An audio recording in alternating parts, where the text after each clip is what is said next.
welcome to another episode of Forever DM, or as I may end up calling it, depending on which name I like more. The other name would be Guess I'll Die. Die as in, like, the other word for dice. Kind of makes sense with the thumbnail I put on it. Anyways, a small announcement. Since I don't play spellcasters, or arcane spellcasters specifically, a lot, I made a mistake when making Bella and Krabus's spell list. Since after the first episode, all the party members leveled up, I corrected the issue. Now their spell lists are a bit more robust.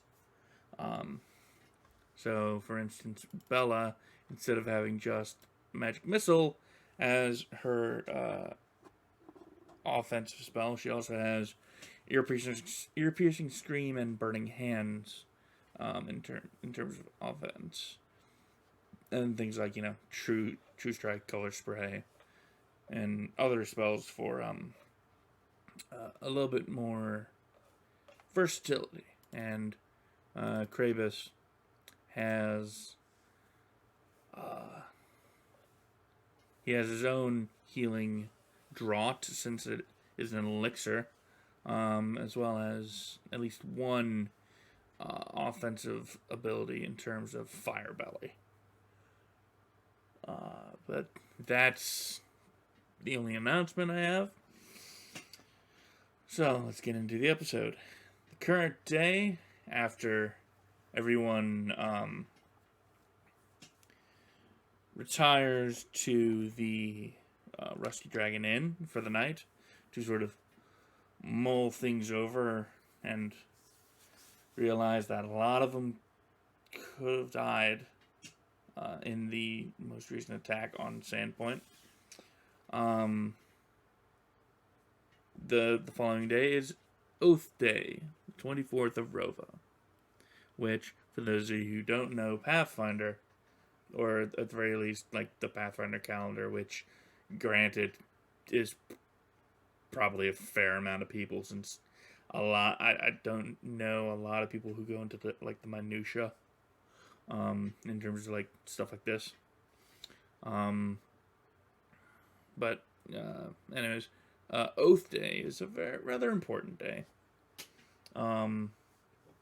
Aside from, being a traditional work day for people, a lot of people hold it in significance because it's usually a day when pacts and agreements are signed and oaths are sworn.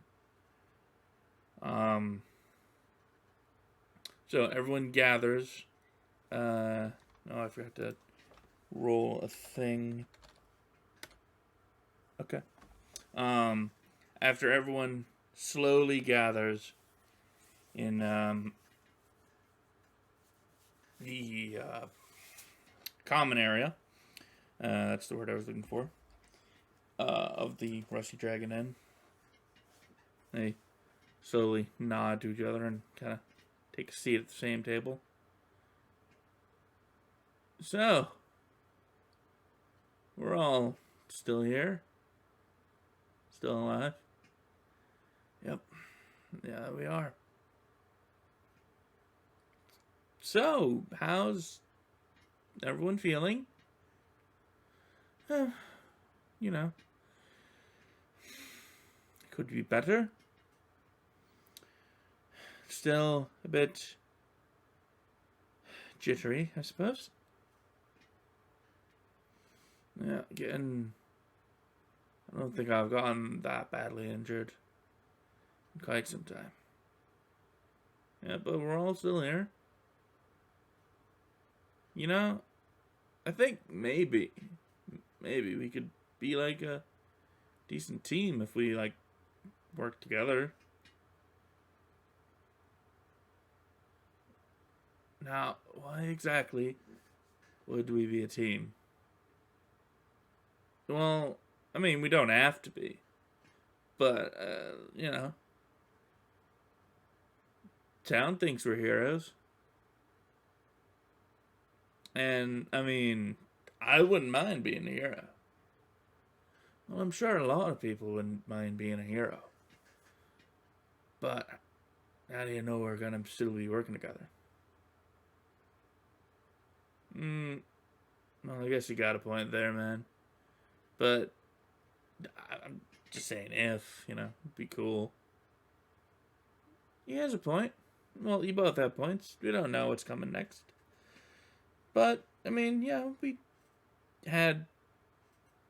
worked together pretty well. We looked out for each other. So, I mean, we could work as a team. I think we'll all think about it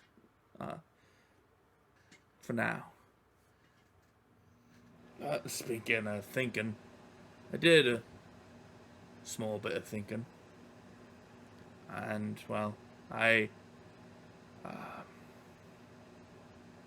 went and grabbed a few things from the goblins. I asked if it was all right to.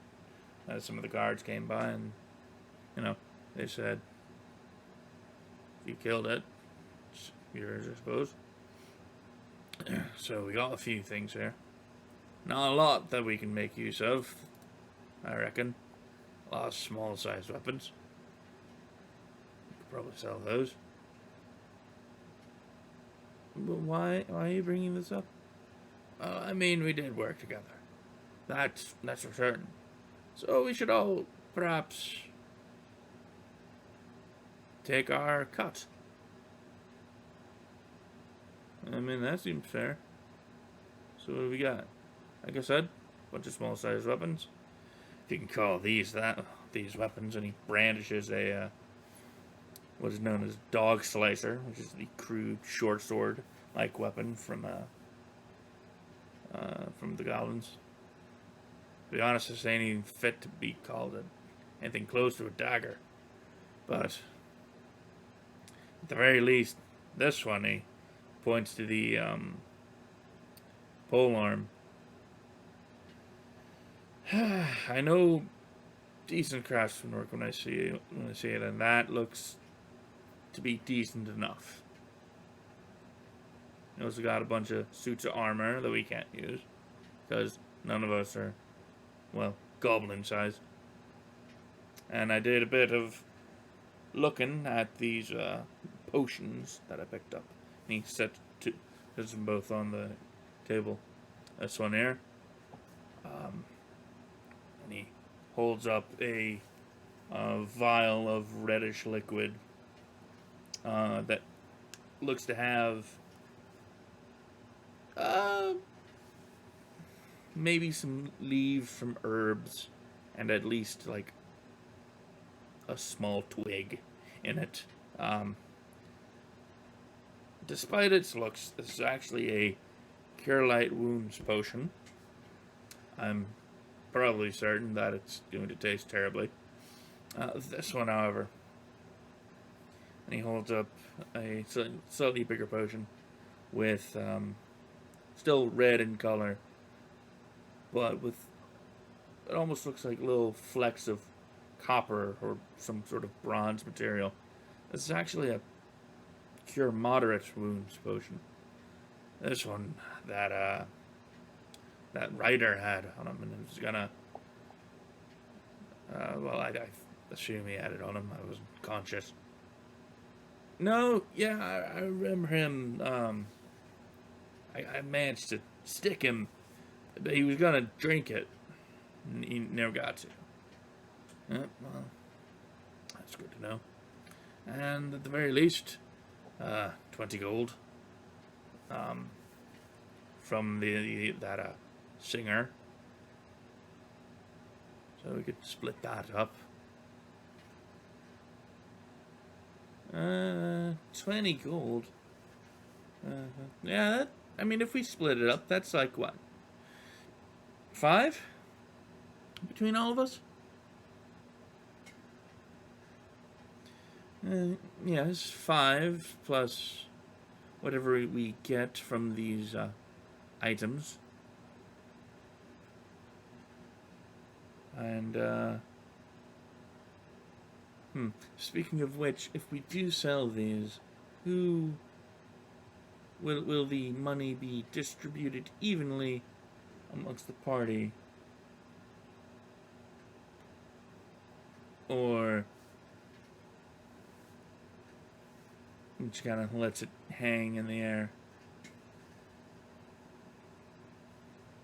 Well, I'd assume that it would go to whoever sold it. We aren't necessarily a party, after all. I mean, I could probably get a good price for him. I'm a good talker. As am I. Kravis sort of gives Oakrist a look, as if, like, not necessarily challenging him, but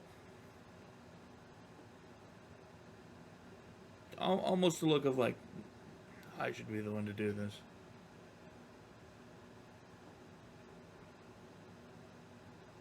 And as they kind of stare each other down a little bit, there's a small from the door. And they turn to see Sheriff Hemlock. Morning. Oh, hey. Morning, Sheriff. Hamhock, was it? Hemlock. Right. Sorry. It's early. Anyways. What's up? Well, I hate to bother you all so early in the morning, but there seems to be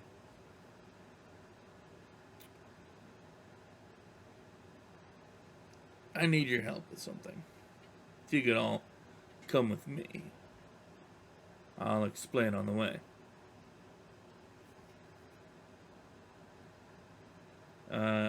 Oakrist looks slightly concerned and also interested.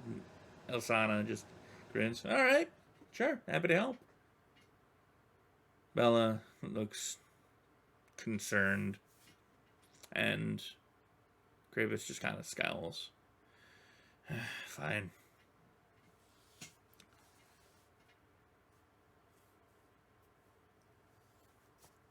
Suppose we can have breakfast some other time. At which point, Ameko, who's cleaning a cup. Actually, we got some little to-go meals, if you want. It's nothing much, really, just a sandwich. But, I mean, if you want. On the house. I wouldn't be opposed. Very well. Lead on, Sheriff. Right. And everyone grabs their breakfast sandwiches and follows the sheriff to 2 on the map, which is the graveyard. Sandpoint Boneyard, as it's called. On the way there,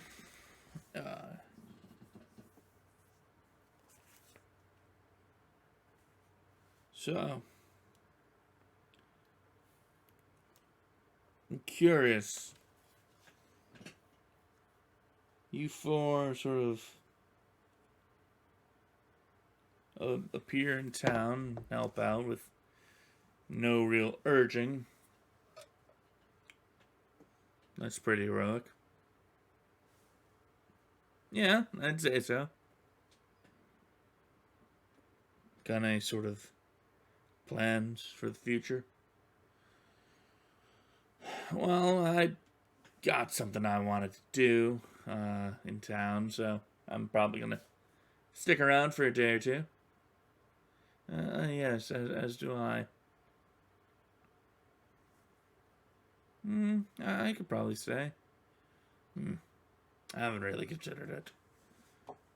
Tell me, what are you planning on doing in town?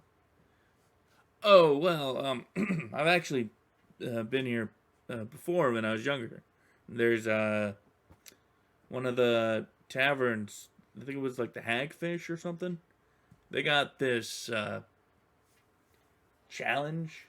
I think you gotta like drink some of the water from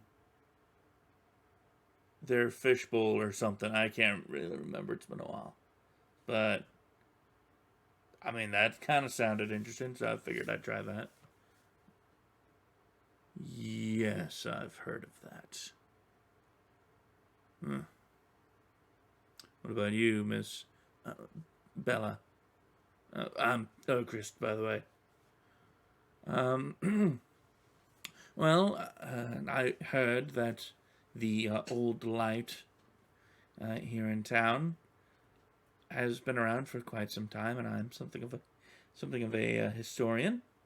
So I figured I would perhaps look at it.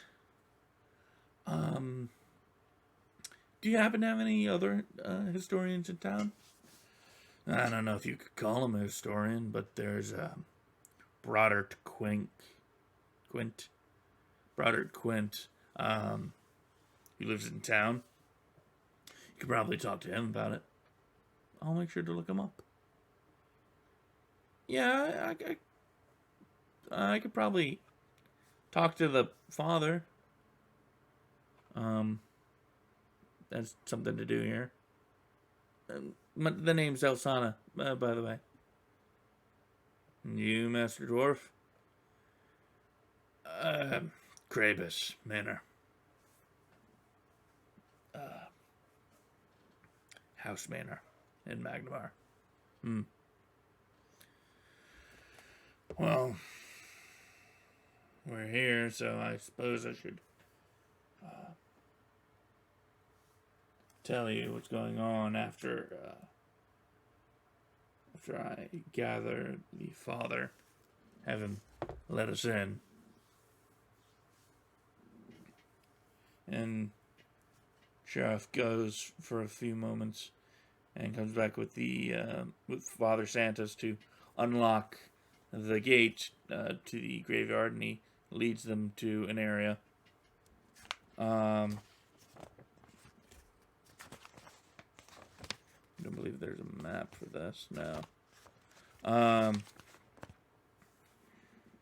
He leads them to a crypt, and upon getting there, easy to see that some of the dirt has been disturbed. Not necessarily like anything's been dug up, but there's definite signs that a fair amount of foot traffic has been around here. So, as some of the acolytes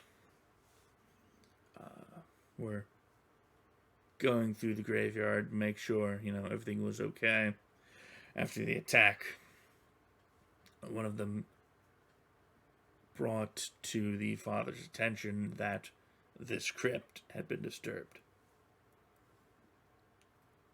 The reason I've brought you all here is I've heard plenty from Father Santos and from other sources that you're capable, but I want to see it for myself. So, and I'd rather not have our citizens worry too much more. So, I'm going to let you handle this investigation. And if you need any help, I'll be happy to oblige. Oh, nice of you. Alright. Well, I guess I'll take a look at this then. Gravis goes up to the disturbed ground.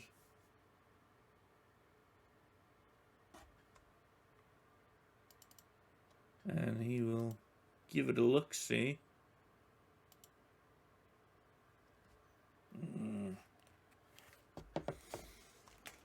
I can't really make out the amount of tracks, though. Elsana kind of peers over his shoulder. I'd say about, like, 6 or so, maybe.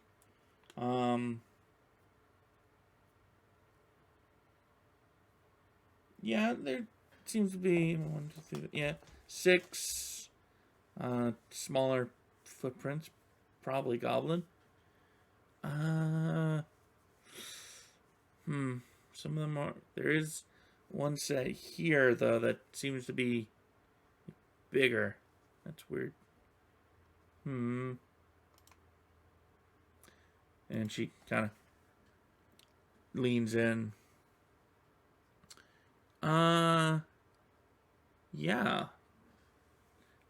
That's certainly weird. There's 6 sets of goblin tracks and like tracks from someone our size. And I'm pretty sure that this doesn't this look like a shoe? Yeah, you're not wrong. That's a definite shoe print. Interesting. So, you're saying someone came here with the goblins? Yeah, that's kind of what it looks like.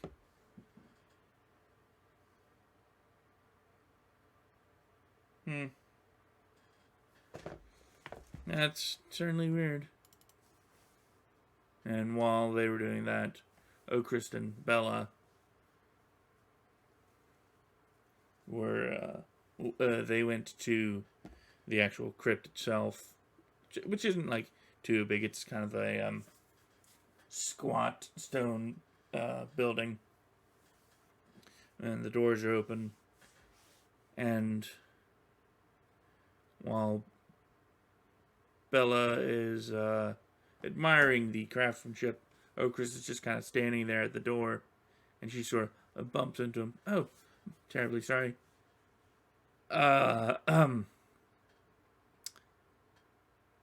That's not normal, right? What do you mean? No. No. No, that's not. Sheriff, there appears to be a problem. And Okrist draws his trident.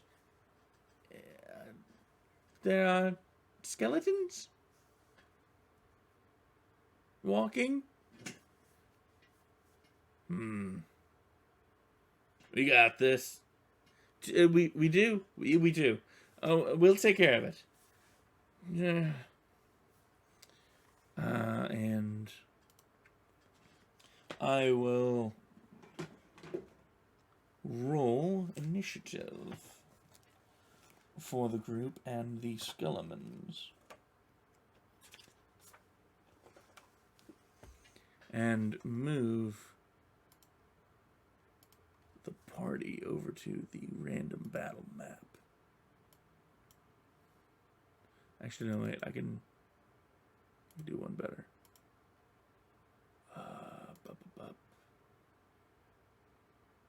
Soup, zop.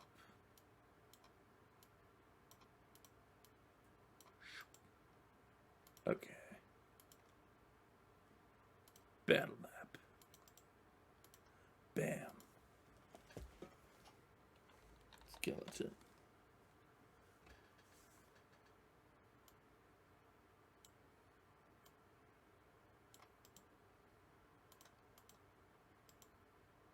Two human skeletons.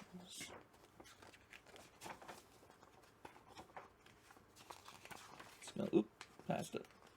Alright, 2 human skeletons. So I'll, since Okrist and Bella are there, I will roll for them. Well, okay, I'll roll for all of them. You...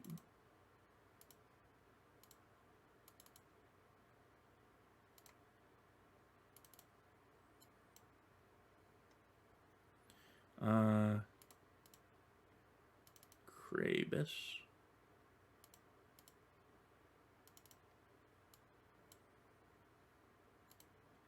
And Elsana. The 15 and the skeletons.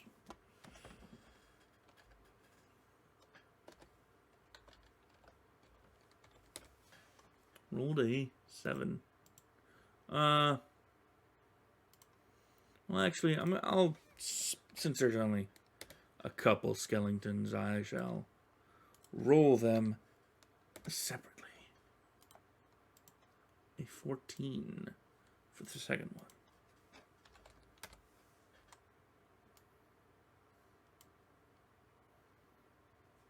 All right, Kravis is going to. It's well within walking distance in a turn, so he's going to go up to the first one and take a swing at it with the Warhammer. And miss. Okrist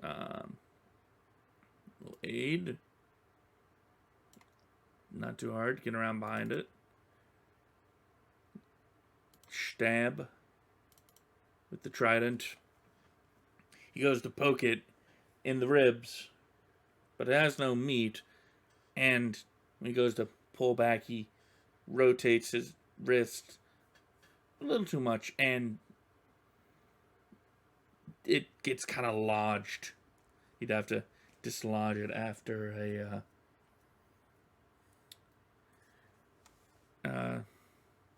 on his next turn. Elsana. Oh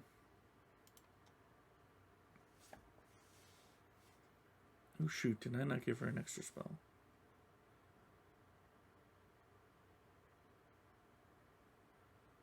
War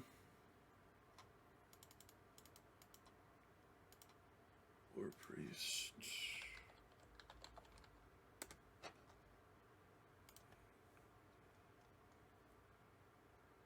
Nope. No, that's fine. She just has an extra spell per day. Okay. She's gonna go up to the other one and try and a touch upon him.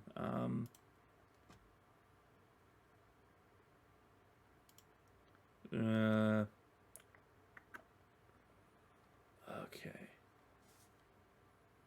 Touch attack is just her BAB plus her strength. So there's no actual macro for that. Oh yeah, she touches the skeleton real good. It has to do, it will save to resist the damage.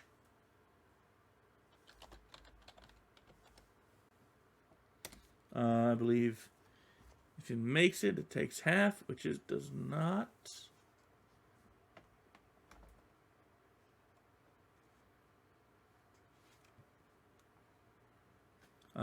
And since it is a touch attack, is that right? 1d8. Yeah. Okay.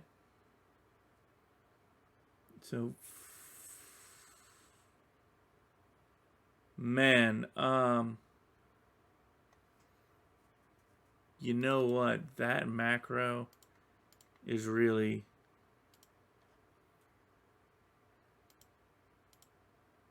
rustling my jimmies. So, I'm just gonna do this. hit it again. Didn't work. Oh, there it is. Damage 9. Okay, so since she crit, it would be... I mean, regardless, it would destroy the thing. But I think Student of Faith... no, it's Safety C. Nope, cast cure all cure spells at a +1 caster level, so that's actually a +3.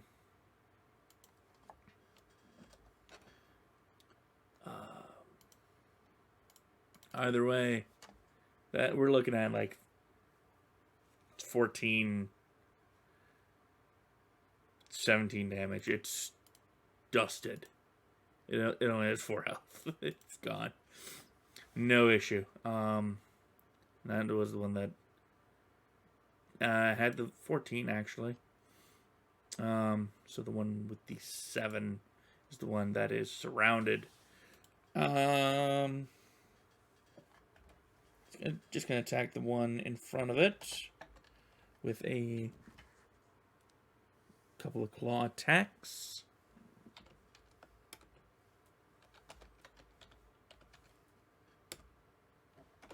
Seven. The first one goes wide. The second strikes Kravis, slicing it with its nasty, bony digits. 4, 5 damage. Bella going to go, okay. She just takes care of that.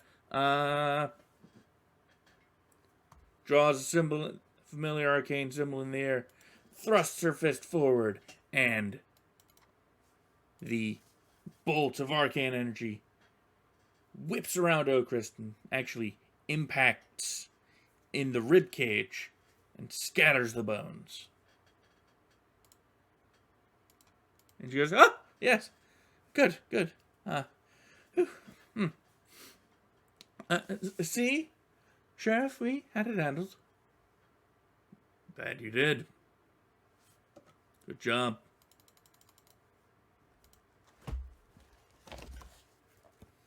Now, why are there skeletons in the crypt? And the sheriff looks over to Father Sanchez, who's been standing there quietly.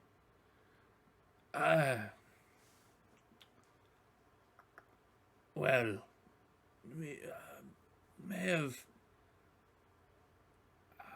forgot to mention that. I'm afraid. Yes. They didn't seem to have noticed the acolyte, and well, I didn't really know if. My apologies.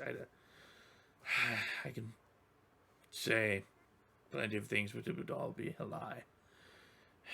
I was sort of hoping that these 4 would take care of it. Oh. Next time, maybe handle it yourself. It would be a good idea, yes. That is a good question, though. Why were they in here?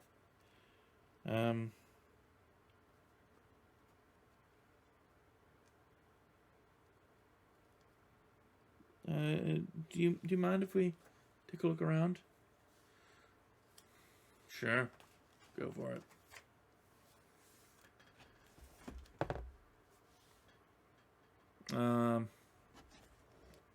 Doesn't take too long for someone in the party to find a discarded robe. And then Kravis holds it up. I found this. I don't suppose it belonged to any of the interred. Did it? No, it doesn't look familiar to me. May I see that, Kravis? Sure, go for it. And Bella cast Detect Magic. There's a very faint, almost non-existent aura on it. I believe it is necromantic. Not, well, yes, necromantic in nature. I believe this at one point was an item. I believe it was, yes, an item known as a robe of bones. Robe of bones. What does that do? Well, basically, you would pull a patch off of it, toss it onto the ground, and it would a undead would spring forth. Of course, once the past batch was used, it would, well, not be able to be used again.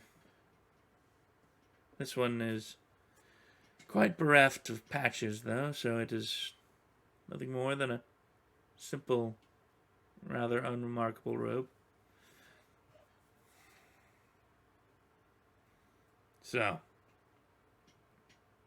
6 goblins and a medium-sized person came in. Conjured 2 skeletons and left. One of these, what do you call them? Sarcophagus thingies is open. Left 2 undead and stole a body. Yeah, looks like it. Yeah, that's not great. No, it's not.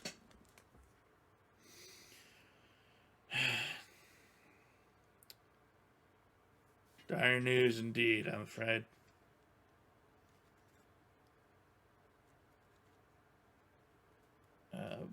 Father, would you happen to know which sarcophagus was disturbed? Yes, let me take a look. And Father's aunt just goes in and looks amongst the sarcophagi. Yes.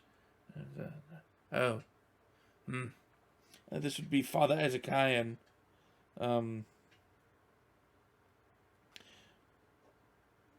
He was our most recent addition to this crypt. Yeah, he died in the unpleasantness.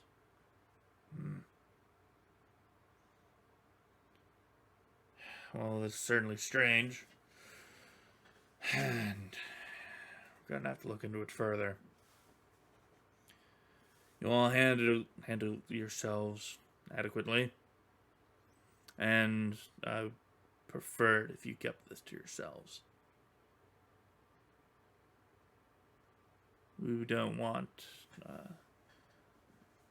again, we don't want the townsfolk to get all riled up. Understood?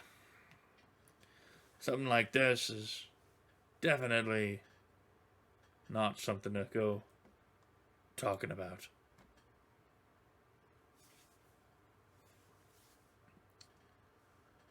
Well, do you need us for anything else, Sheriff? No. You all can go about whatever business you need to go about. Alright, thank you. Oh, before I forgot, here, he distributes the gold amongst the party. or Okris distributes the gold.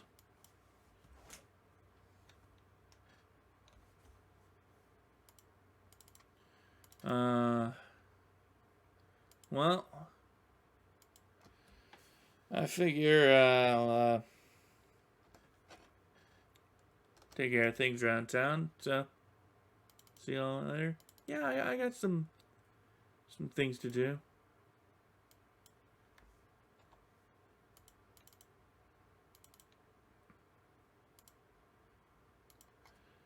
As do I. And the after the group leaves the graveyard, they go their separate ways. But Okris stops Kravis. Hey, Kravis. What? You wanna, like, with all the gear, you wanna 50-50? As in, you take half of the gear and sell it. And I take half of the gear and sell it. Yeah. Suppose that can be done. It does look like there are some arrows in there, though. Well, no, I got enough arrows, actually. Maybe we could get you a short bow. I'm afraid not. Not too fond of. Well,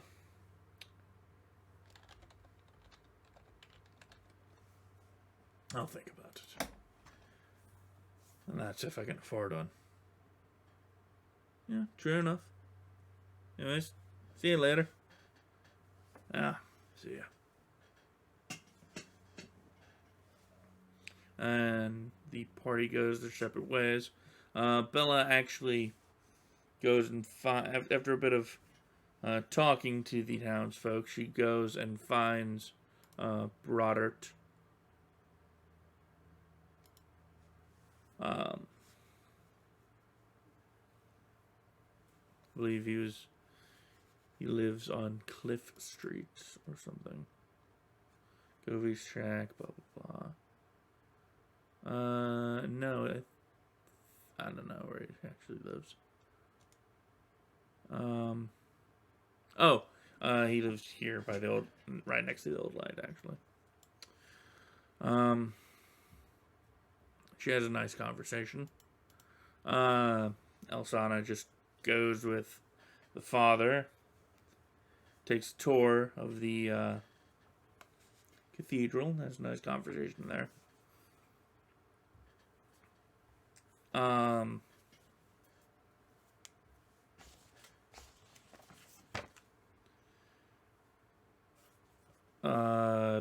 Kravis actually finds the local armory and does take half of the loot. When he gets there, oh, hey.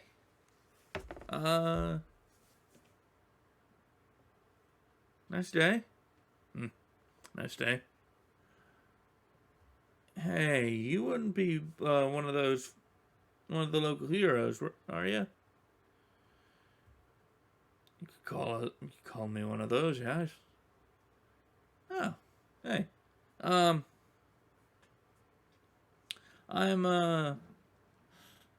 Saba. This is my armory.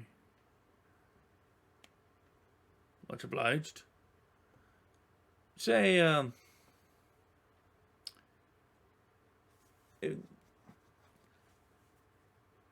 how about if you're coming in here to buy something, how about I give you and your friends a discount? Discount. Yeah. I mean, you helped out the town. Good enough in my eyes for at least a 20% on all purchases. Aye. It's mighty generous of you. Does that happen to include sales as well? Well, that was more of a 20% off. But if you're looking for extra money on sales, I still gotta run a business.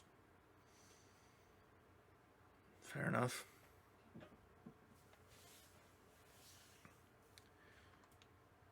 So, what do you got?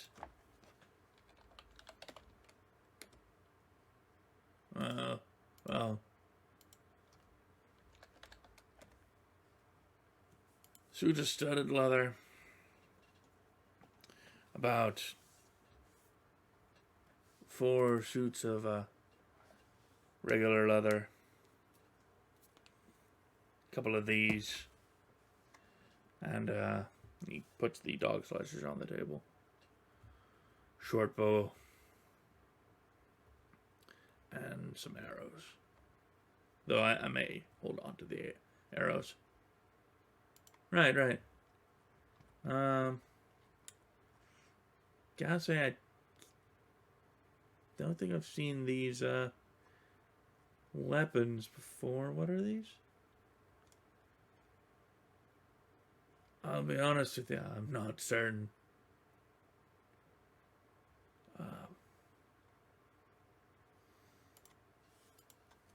They could just be junk, for all I know, but the goblins had them.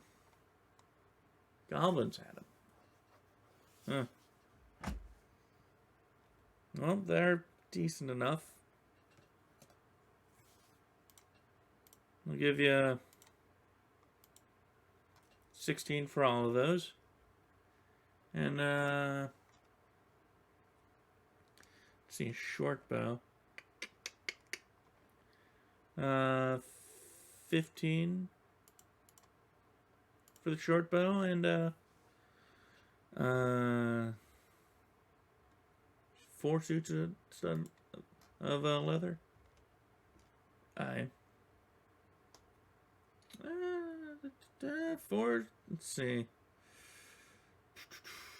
20. Sounds fair. Though shouldn't these be more? Well, you see, I gotta do half price for buying them. And for the studded leather, I can give you 12 gold, 5 silver for it.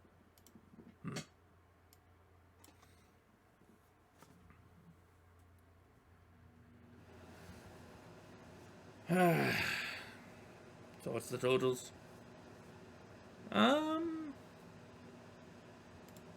Probably get about 63 gold. 5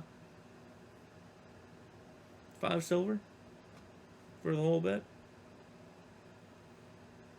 How much is a short bow? 30. But with your 20% discount.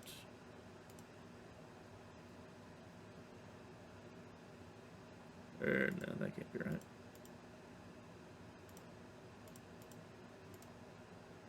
Nope, that's 6.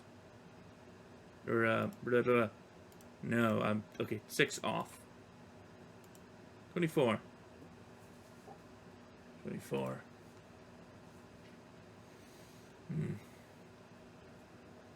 63 gold. 5 silver, you said? Yep.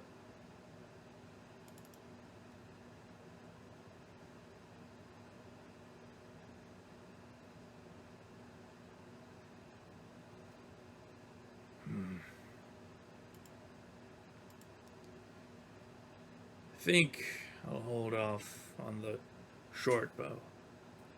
Do you have any armor? Yeah, I've got a few. What are you looking for? Some bit bulkier than what I've got on. Bulkiest we got in light would be some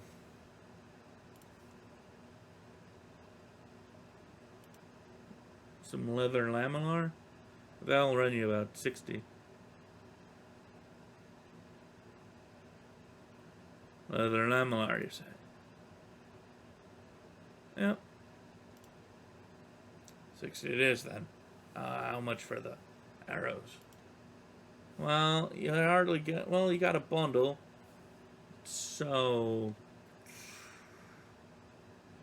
I'll give you 5 gold for them. 4 gold total. Yep. Alright. 4 gold it is. Any gold is exchanged. He gets his leather lamellar armor and goes about his business. Oakrist is kind of wandering around town.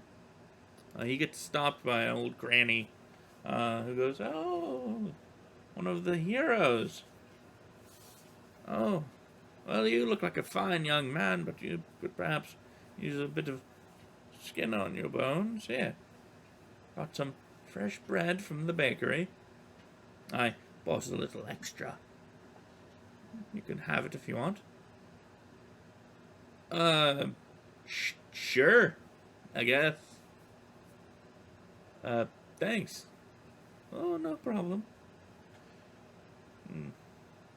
Granny pinches his cheek and goes about her merry way. As he sort of wanders around town, considering whether or not to go and visit the hagfish, he actually gets stopped by a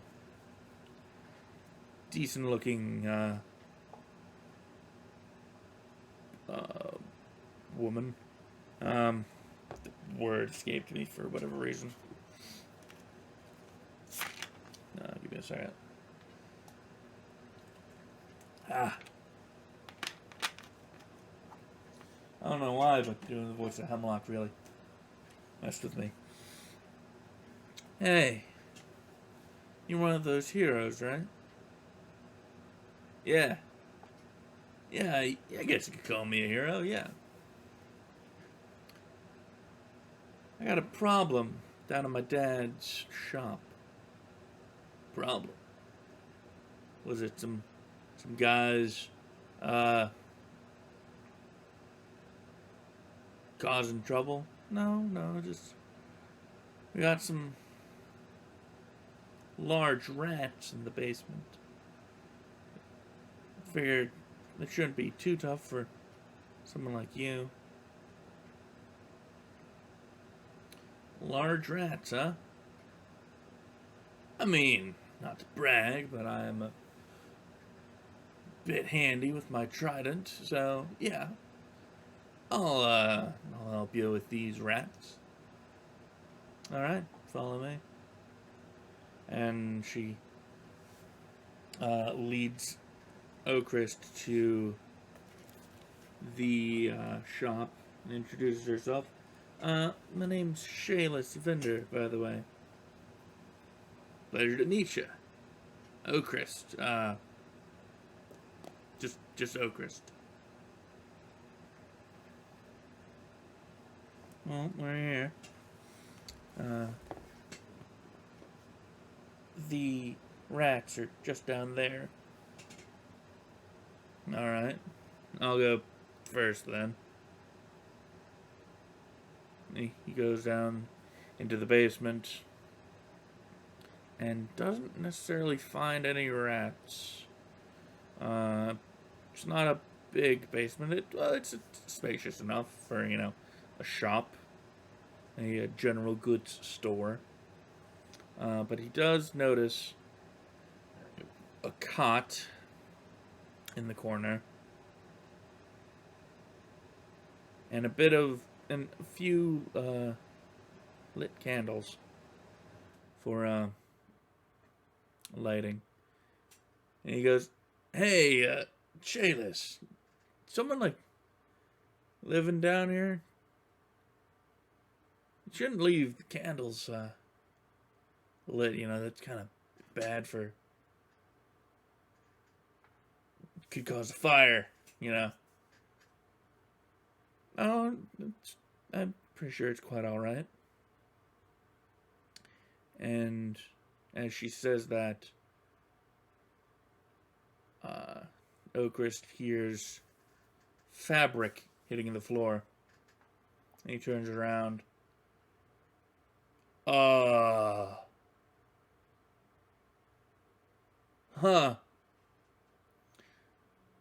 Yeah.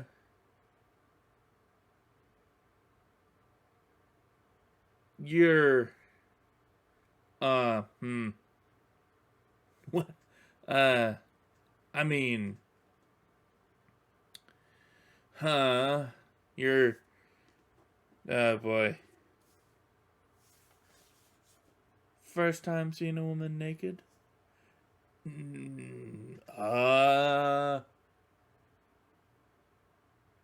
Man, that's a question. uh, there a reason for that? Well, I figured someone like you, handsome lad, could use a decent reward. While I don't necessarily have any money to give you, sure, something could be arranged.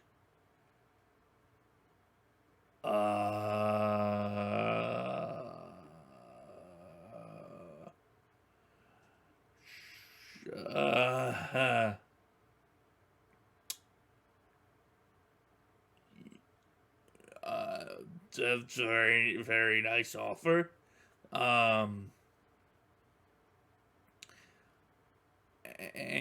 And well, and at this point she starts, getting close, getting handsy, and Oakrist just kind of blue screens. He has no idea what to do in this situation.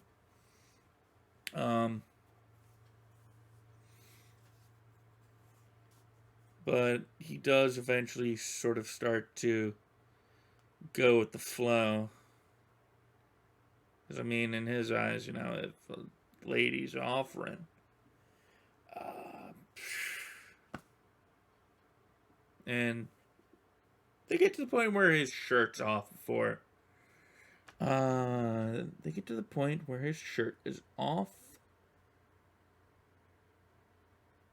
And then Oakrist needs to make I believe, a perception check.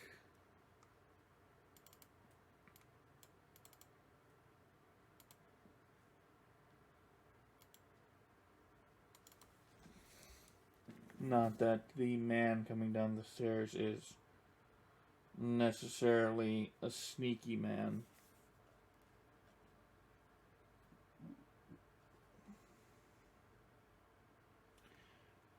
But that being said, Oakrist is too busy taking his... He's got his chainmail off, or his chain shirt off. I believe it's chain shirt, right? Chain shirt. He's got his chain shirt off. And doesn't hear someone coming down the steps. But he does hear, "What the? Shaylis, what the? What blazes are you doing, girl?" "Ah! Father! Father! What? You! What are you doing with my girl?" Well, you see, the thing is,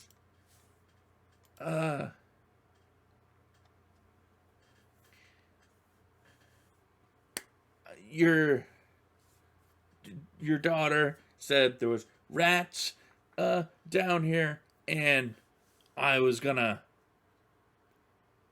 check for them, but then And he looks to Shayless, looks to the father, looks at Shayless. Ah, man. Look, man, I gotta be honest.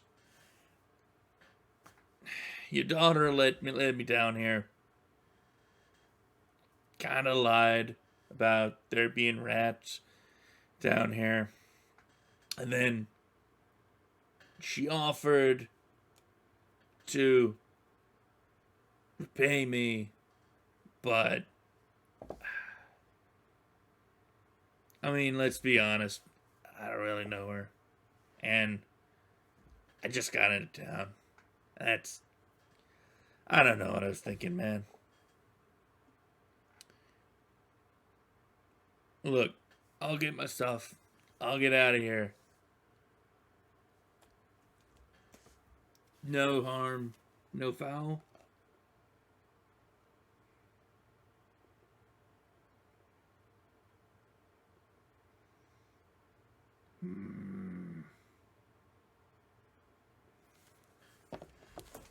You're lucky I'm letting you walk out of here, boy. Now get on out of here before I change my mind. Oakrist gathers his armor and goes, sorry, and scurries out. A day goes by. The group reconvenes in the common room again, and Elsana goes, hey, you got new armor. Yeah, I did. Sold some of the stuff. That's cool. Oh shoot, did I mark off?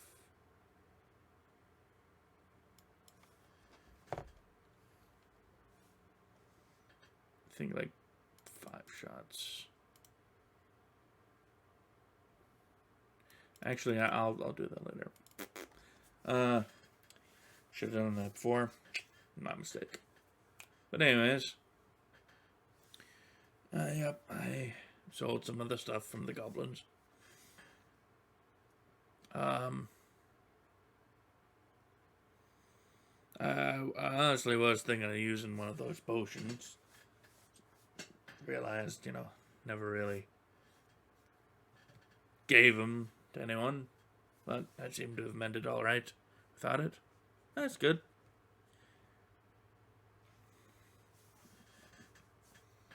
And then about this time, familiar face walks in. Ah, there you are. My saviors. Oh, hello. You're Foxglove, right? Indeed I am. Eldern Foxglove at your service. So, I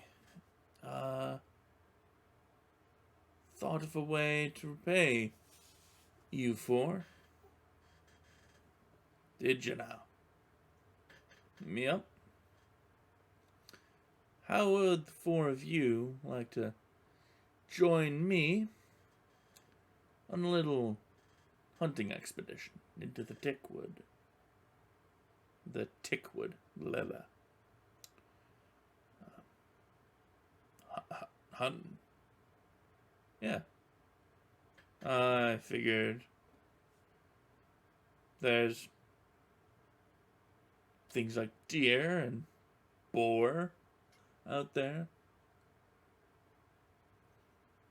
And then I've stayed here long enough to know that our hostess is a mighty fine cook, so if you were to perhaps catch a boar, he looks to Ameko. Yeah, I wouldn't mind cooking up some boar. That sounds like a good idea to me. To you, perhaps, but boars are notoriously nasty. I'd have to agree on that. Boars are not something to be messing around with. I don't know. I think it's a cool idea. Never really hunted a boar before. Yeah, I chased off a boar once. It was alright.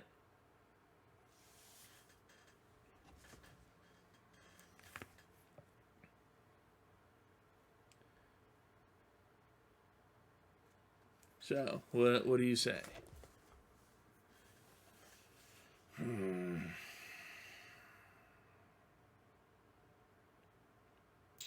Well, on one hand, it's a boar. It's not necessarily something I'd enjoy fighting. But I'm also not one to turn down an offer from a fellow nobleman.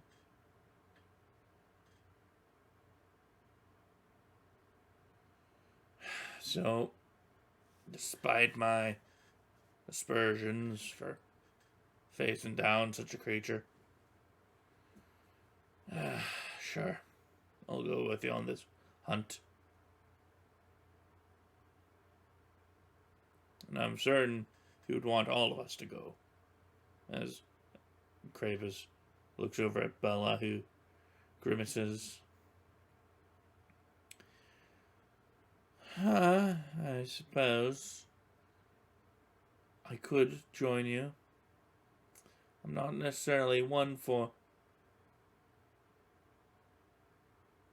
hunting,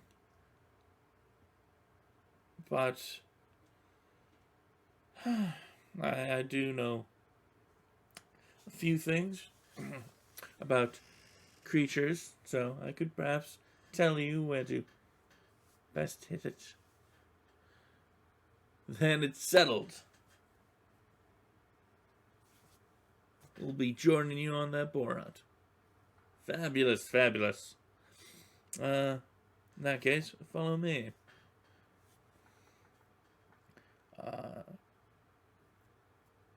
I have a few things to talk to with the local stable owner here in town before we leave. And they follow him to the Goblin Squash stables. And Aldern purchases 4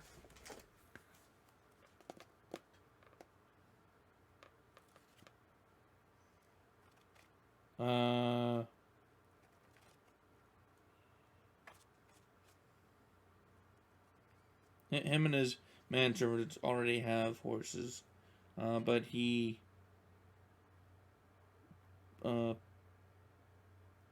purchases 4 horses for the party. And gives them to them as a gift. And it's a bit of a trek into the Tickwood. During that time, Aldrin kind of grills the group if they've had any other adventures. But he's seems to be focusing on Elsana. And while there weren't really many other adventures before this, the party does get a feeling that he's might be slightly enamored with the idea of adventuring. Though, at the very least, Kravis seems to be slightly annoyed. With the constant questioning. And eventually, they too all come across a boar.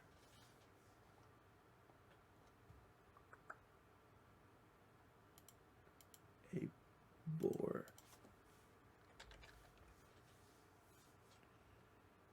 Oh shoot, I had that, didn't I? Yeah, oh well. Man, that's a tiny token. Boar. Bees, I'm in the C's and the D's. Boar, here we go. Alright, so. Initiative needs rolling. I'll roll for the boar first, and then we'll get things underway.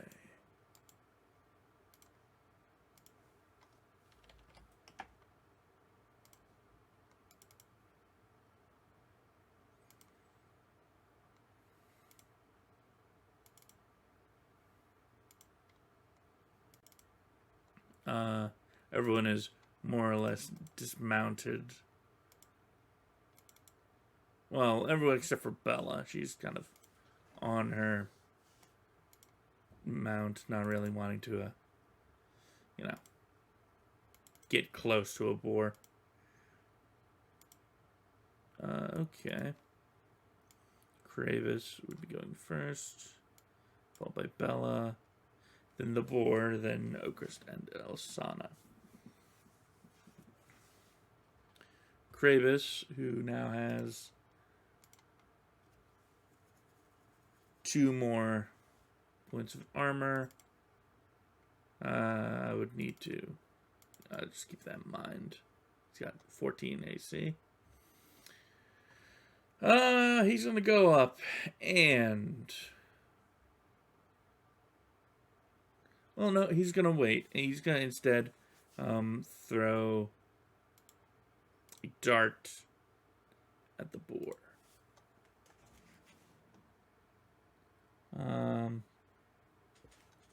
And does pierce its hide for 4 damage. Bella grimaces. I suppose we're doing this. Casting magic missile at the boar. Another solid impact.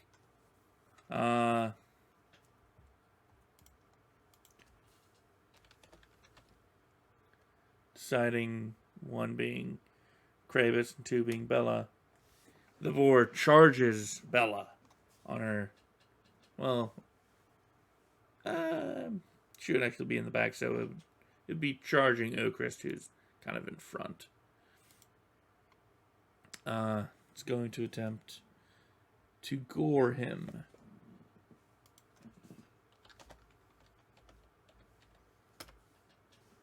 And meets his AC, but he's going to try a parry and riposte. Does not parry and takes a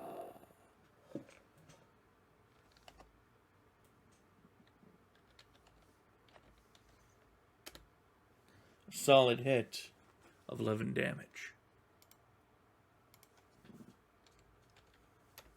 Which is roughly half his health bar. Ah, man. That hurt. He takes a step back. Throws the net against its touch AC. That actually meets. So he tosses the net. Actually, do I have that? I do not, because he's actually using that as offhand. And unfortunately, when you're I should really modify that. Okay. Alright. -1 on that. So he actually misses it just by that much.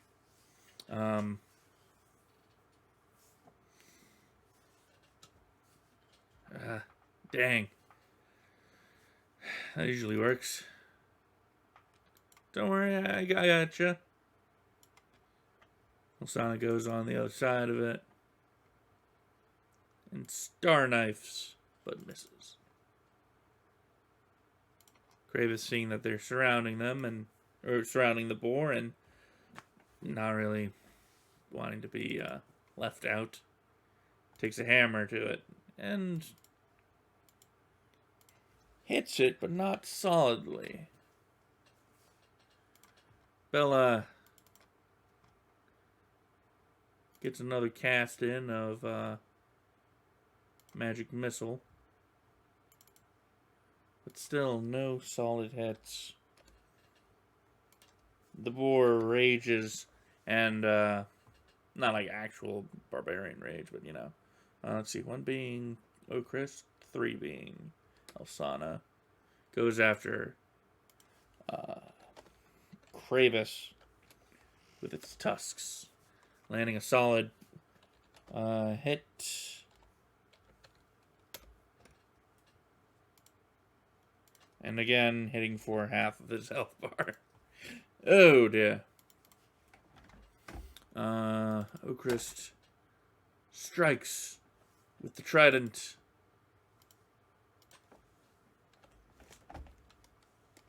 And it's really not a fair fight, since they're all just ganging up on the poor creature. But Elsana is not effective.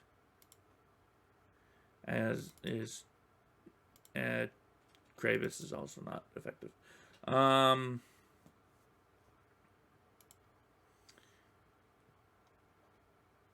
She's out of spells, but with a bit of quick thinking, and unfortunately a -4, because she has allies in melee, she's going to huck a short spear at it. Still hits. She chucks the spear from horseback, and it sticks the boar in the neck. But, ow. My cat wants my attention. What can I do for you? But the boar, unfortunately, does not go down, as it squeals out in anger. I'm not ashamed of that. It stands its ground. No, you can't come up here. And, pardon you. And goes after Okris again.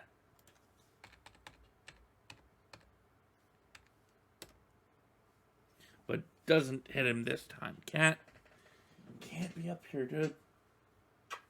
I love you, but I'm busy. Okay? Okay.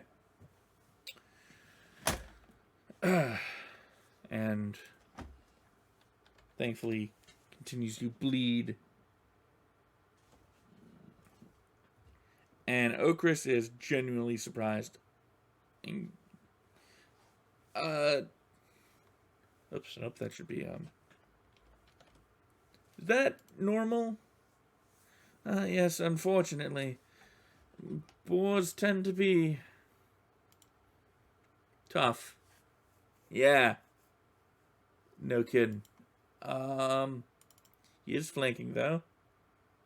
So he deals... Well, that would have hit even without flanking. Deals a solid blow to the boar.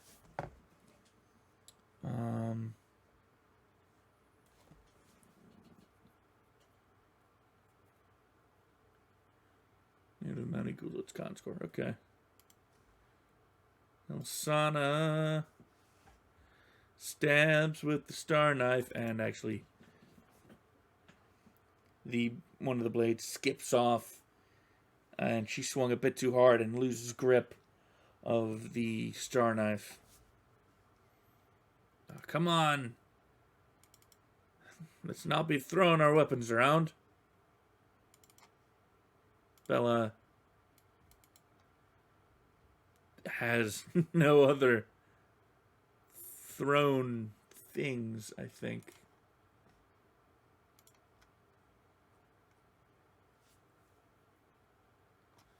And I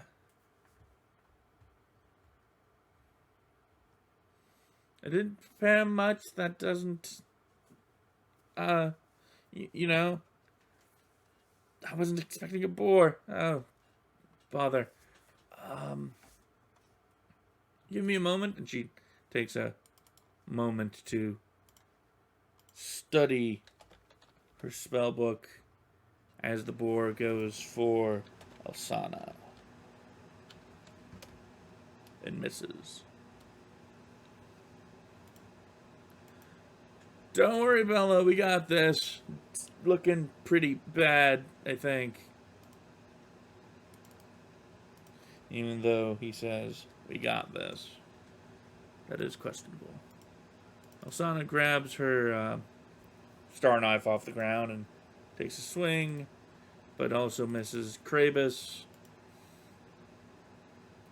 Barely misses. Bella. I suppose I can help with this.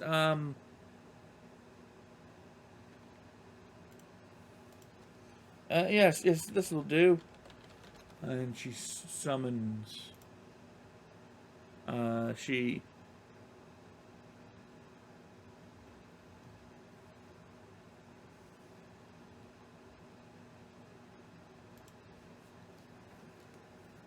She draws a small bag and a candle.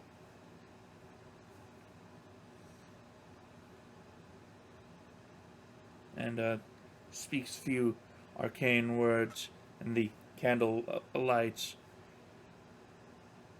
And she stuffs it into the bag and throws it past the boar, and summons a hunting dog.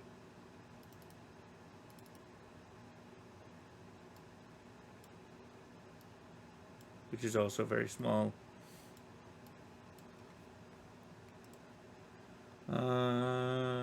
One round per level.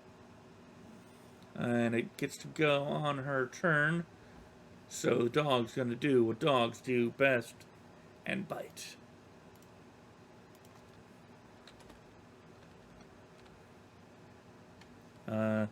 Boar is not an evil creature, though, so it's not going to get its smite ability. But does get a solid bite.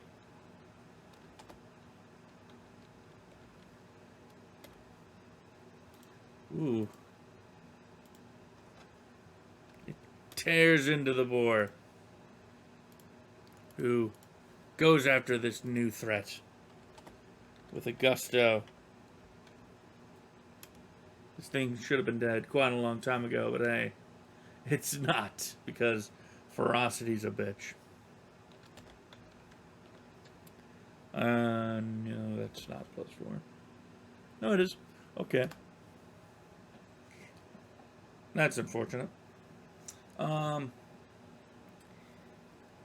boar goes after the dog and gores it with its tusks, and the dog lets out a cry, a pained, and dissipates into smoke, slain in an instant.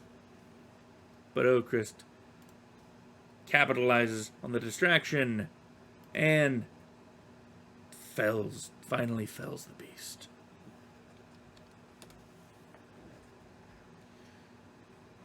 He finds a spot just under where the short spear is and stabs with his trident and sort of holds on as the boar starts to thrash about.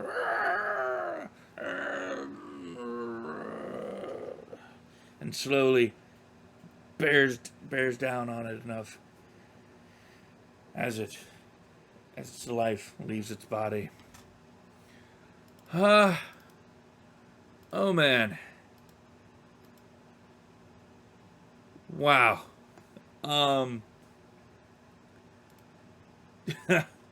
Wow. That was something. Oh yes, that was something indeed. Quite a good show.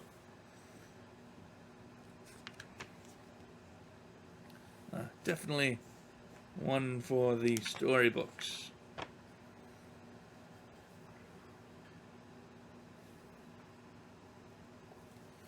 Yep, I think I'm going to use that potion. Then if you don't mind. No, go for it. Does anyone need, like, healing at all?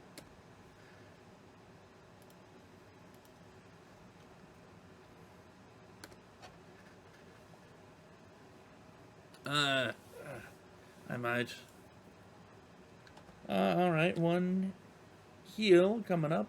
And Elsana actually goes over, puts a hand on Okra's shoulder, and her hand glows with sort of a golden light.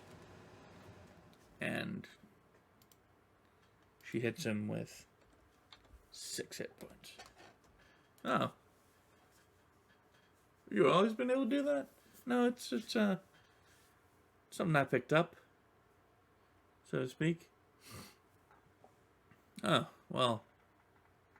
Thanks. Yeah, no problem.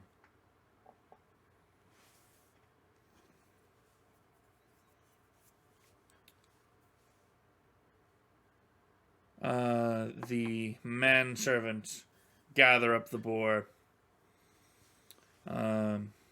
The short spear is returned to Bella. And the boar is taken to the Rusty Dragon Inn, where it'll take a bit. Well, okay, they go to take it to the Rusty Dragon Inn. But they actually take it to the Tanners first to get it, taken care of. But then the Tanner's like, well, we're not going to tan it here. And then send you with the boar, because that's gross. So, just bring me the hide later. Right. Sorry. I don't usually deal with these sort of things. Right. To the inn. Nobles.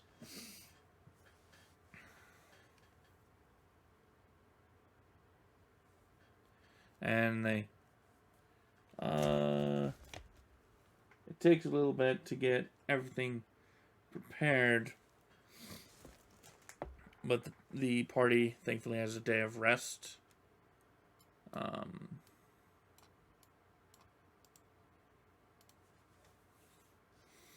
And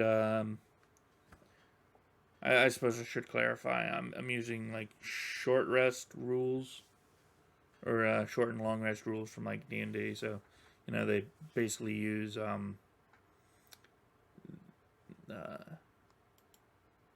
their hit dice to heal.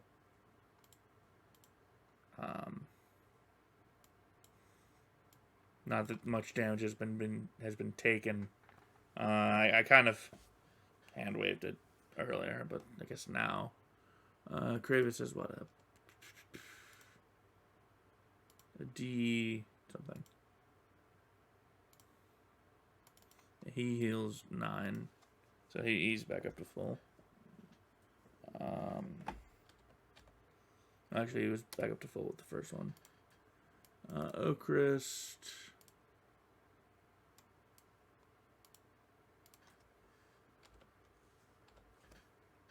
Yep, he's back up to full as well.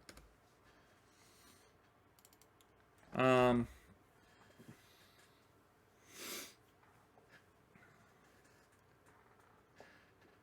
party gets a day of rest, where Oakrist goes and sells the rest of the stuff, and actually comes back and distributes, offers to share some of the gold. Well, I've already forgotten the prices. Right. Okay, so it's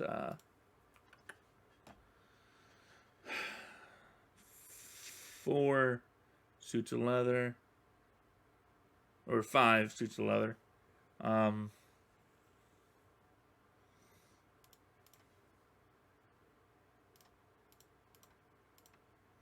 22 gold, 1 suit of studded leather, plus 12.5. A bow.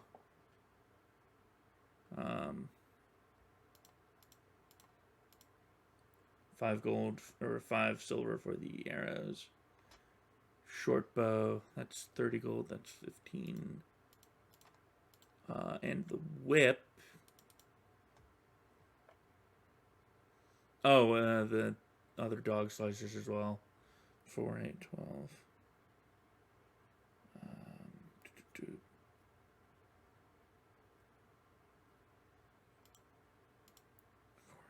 12, 16, 20, 20.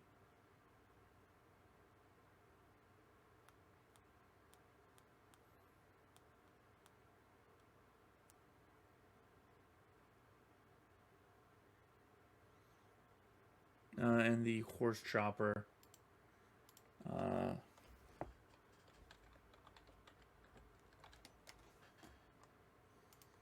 It's masterwork, so that's 150 on top of that. 160. 160 times half. 80 gold.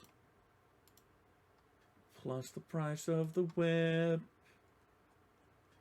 Plus the price of the whip. Scorpion whip. Not what I'm looking for. Whip. 5. Extra 5 silver. Split 4 ways. Wrong. 151 divided by 4. Split 4 ways. Everyone gets 37 gold and 75 silver. Alright. Cool. Nice. After money is made,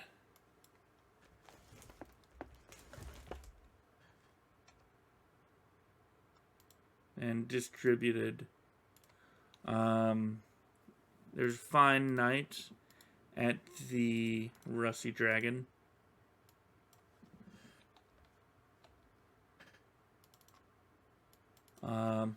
Which there's a lot of partying and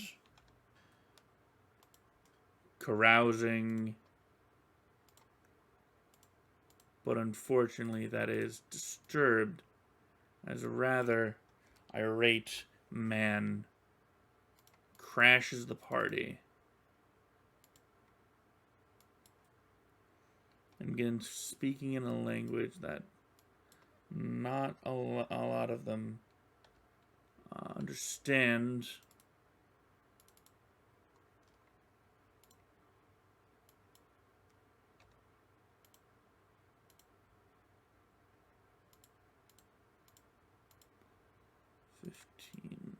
Equals 52. Man, making buns. Okay. Who speaks Mankind? Not you, I think only Kravis.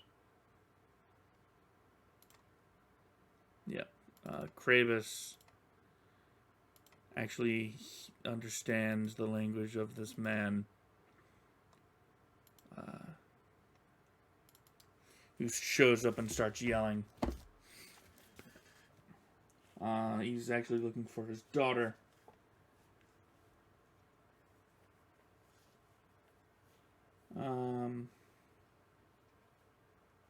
The man in question is a middle-aged man who looks like he hails from Tiansha, which is like the canon Pathfinder equivalent of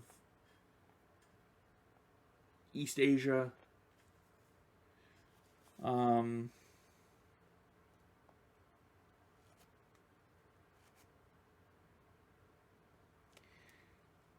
He's yelling, "Oh, where's my daughter? I must speak with her at once. If you do not tell me where my daughter is..." And he starts going off on tangents, threatening, insulting people. And eventually, it's brought to her attention, and they begin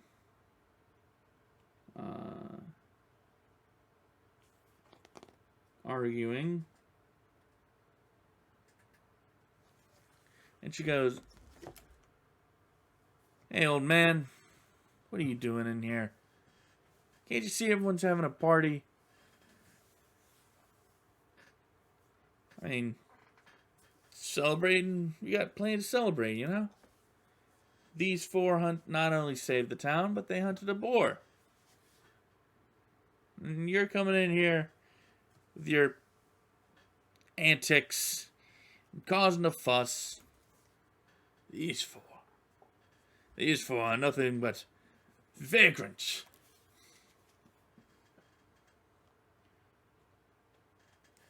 Vagrants who simply wandered into town and slew a few pests. And that's cause for celebration? Ha.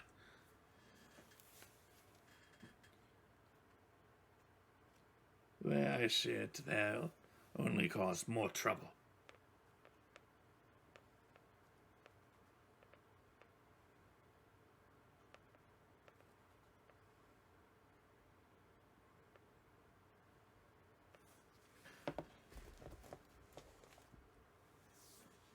And they start to argue, and eventually the argument they end up switching back to their native tongue, at which point Kravis interjects in their tongue. He's not a diplomatic man. Now, I believe that perhaps your anger is a bit misguided. Might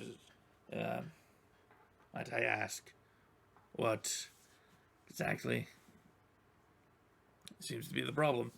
I don't need to speak to someone like you, dwarf.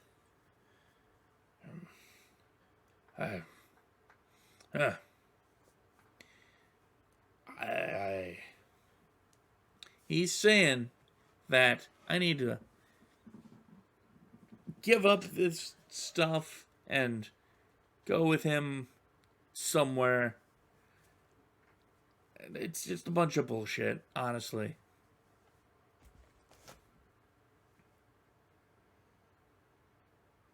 Look, if you want to talk to him, I got, mouths to feed.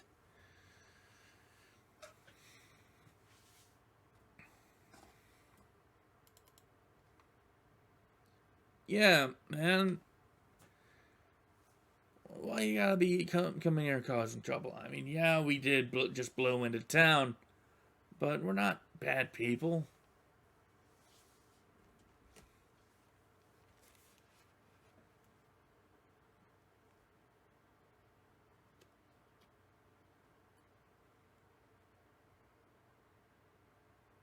I mean, we're professionals, kind of. Look, if you're all worried I'm assuming you're worried about, like, her being safe. You don't have to be too worried. You got us. Ha! And what exactly can the four of you do?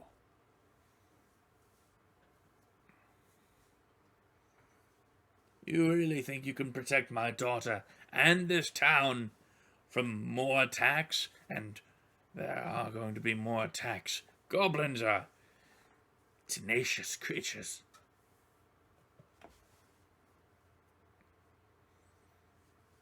And he just starts just unloading on them, just insulting their parentage and questioning their skill.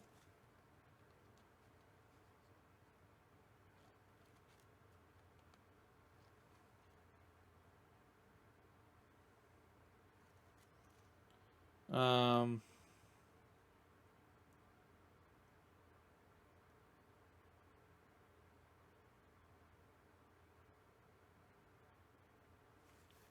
let's see what's Bella going to do. Oh, let's see what Elisana is. Elisana.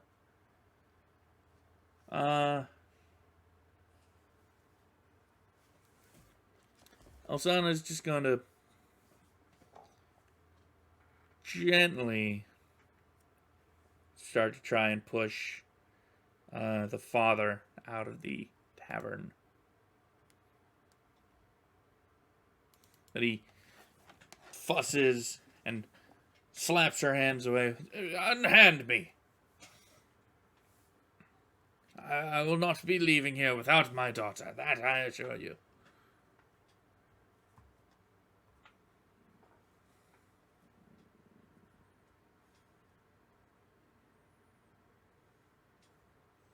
And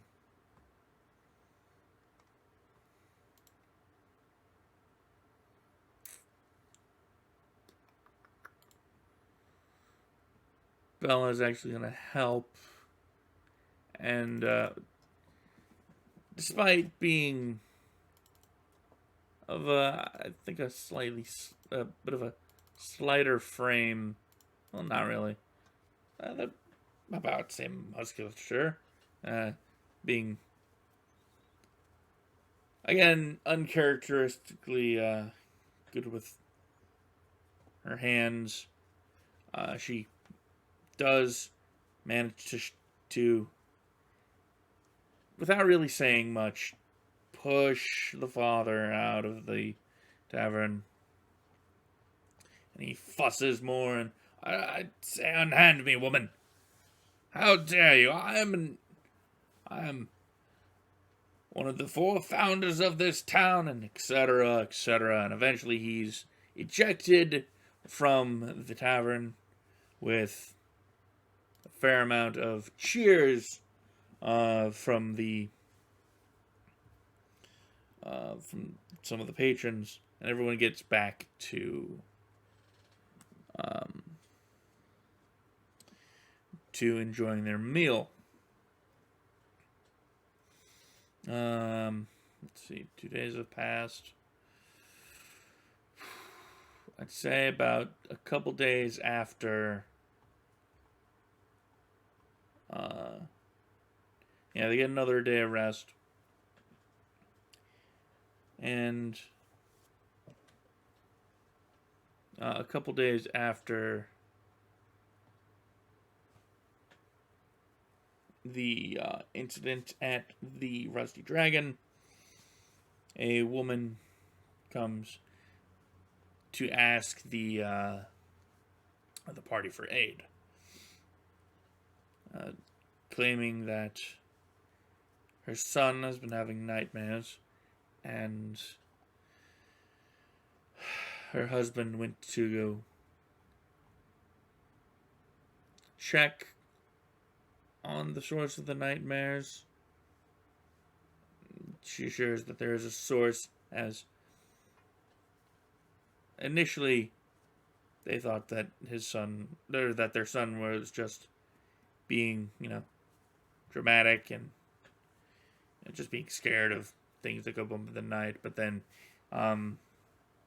one one day the dog, or one night I should say, the dog was going a bit nuts, and the child started screaming, and the father went to go check, and there was a creature on the son, and it fled into the closet.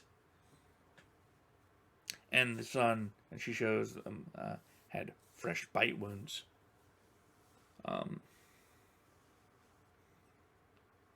And they had been staying at one of the other inns while the husband had taken care of it.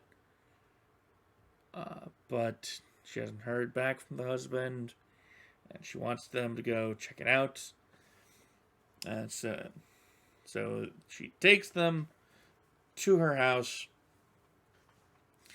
and they go in and they find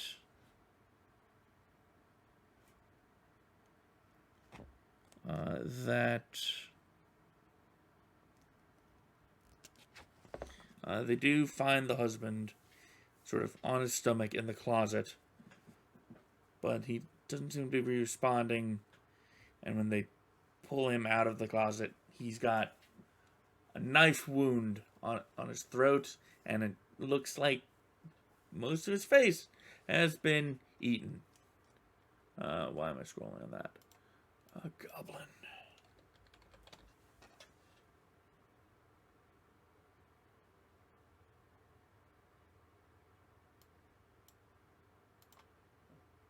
How small.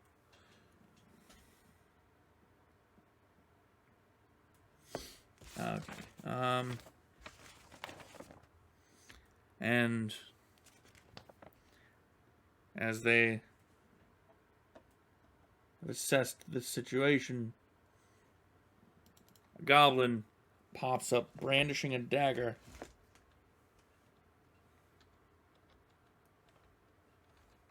And screams something in Goblin about them taking his meal.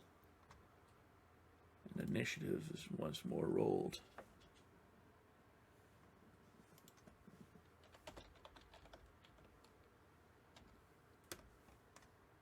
Ooh, I hate to see the enemy rolling high.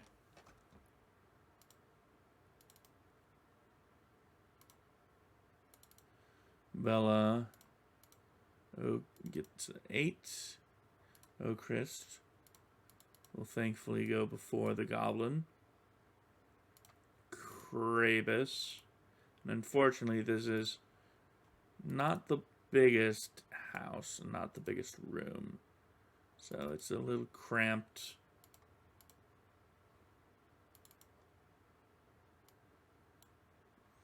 But Ocrist gets to go first and tosses a net. And the goblin screams in rage as the net is thrown over him.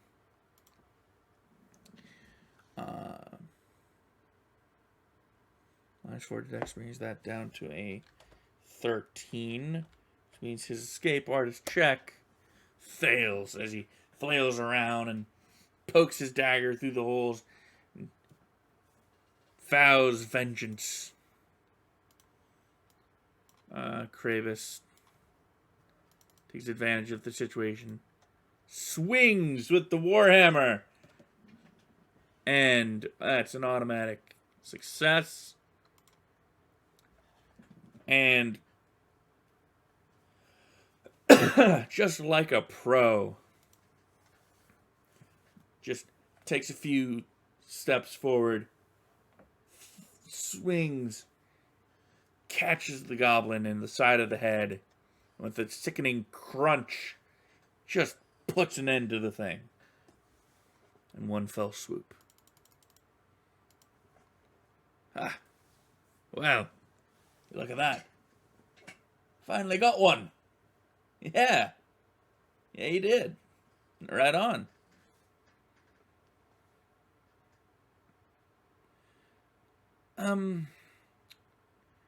Yes, good, very good, yes. What are we going to do about this, though? What do you Ah, right, right. The husband.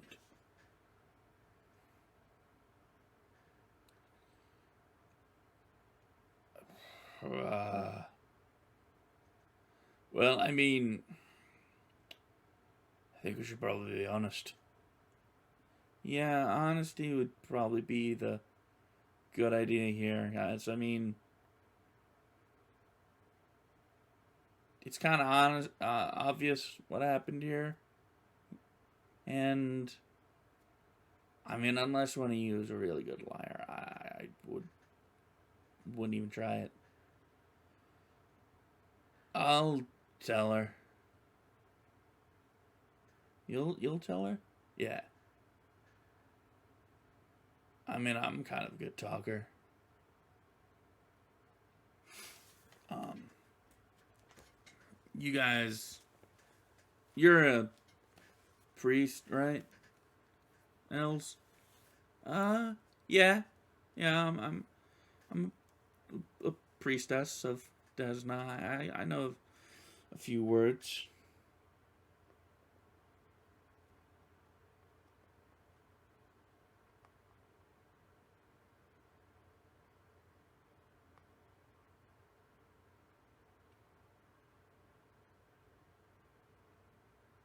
Uh, while that's being done, Okris and Bella exit the building. Oh, good news. I guess there was a thing. It was a goblin. We took care of it.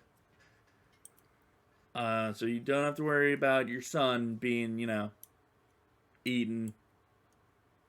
And you see the mother's face light up. Oh, thank you, thank you. I was so worried. We also have a baby as well, and well, I would be distraught if anything happened to either of them. Um,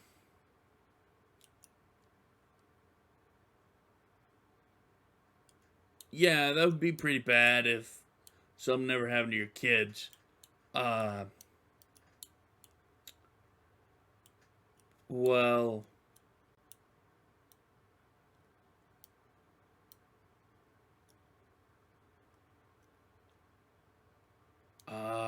man, I thought you said you were a good talker. I am. Is something wrong? Ma'am, I'm afraid that your husband passed protecting your family. The goblin slew your husband. And at this point, the wife has a breakdown. She tears at her hair, sobs uncontrollably. Ow, got a headache for some reason.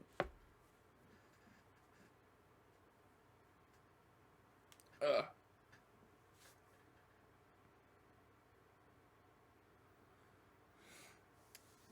They do manage to comfort her a bit.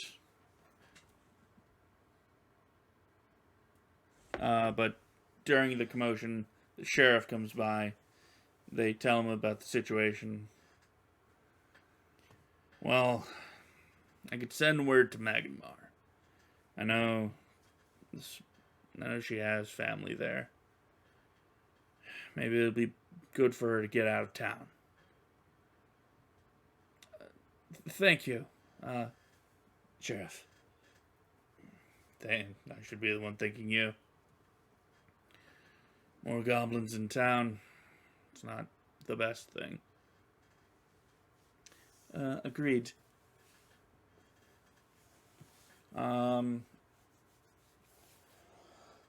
Let's see. It'd be 2 days, so that would have been Friday, Saturday. This would happen on Monday. The next day, after everything's taken care of with the wife, Sheriff Hemlock is back. Sorry to bother you all again. From what I've heard, you've all had quite an adventurous week so far. Yes, you could say that.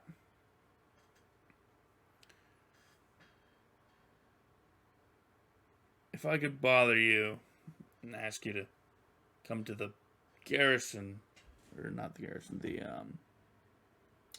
it's the garrison or barracks?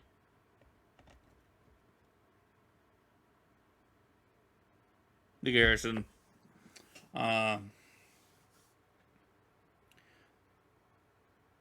There's a few things I want to discuss with you. Don't worry, none of you are in trouble. Oh, good. I was a little worried. Why would you be worried? Oh, no reason. mm,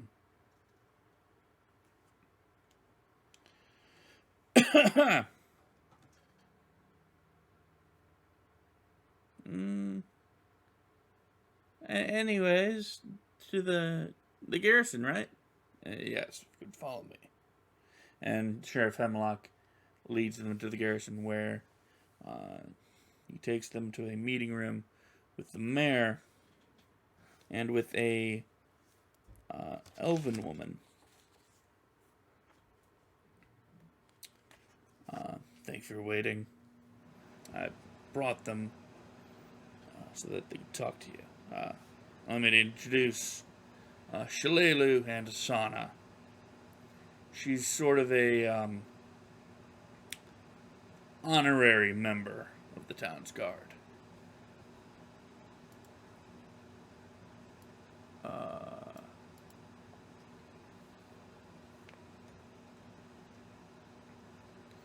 She keeps to herself out in the woods outside of town and helps out a little bit in the attack. If you would like to take it from here.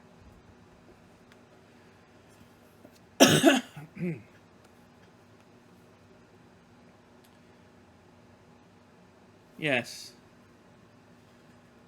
Belor's told me of your work against the goblins. Well done. I've dedicated the last several years of my life to keeping them from causing too much trouble around these parts. But they're tenacious and fecund little runts. Like weeds that bite.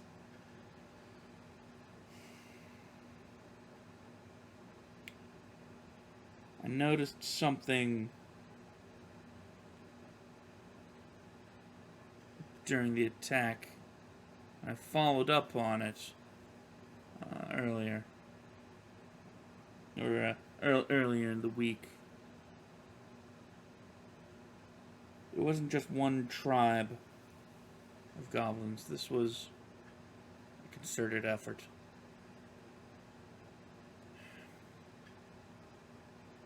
If you're not too familiar with the area, there's about 5 major goblin tribes in the region. And they're usually good at keeping each other in line with their intertribal squabbles and whatnot. But I'm pretty sure that there were members from all 5 tribes at the assault on the town. I dealt with a fair number of the Mosswood goblins yesterday, and a lot of them were already fairly beat up. going on about the Longshanks, as they call people like us, that had killed a fair amount of their numbers. I'm assuming that they mean you.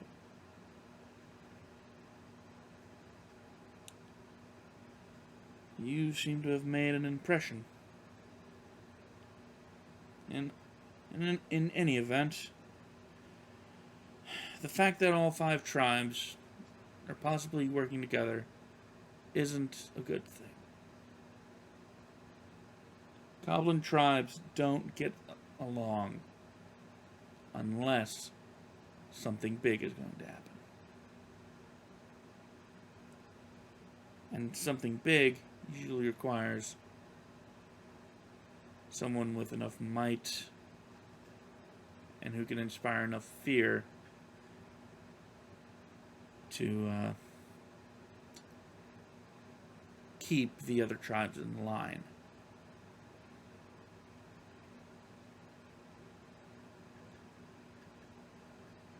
And this definitely seems like bad news for the town. If any of you had made plans of leaving anytime soon, I would cancel them. We're going to need your help.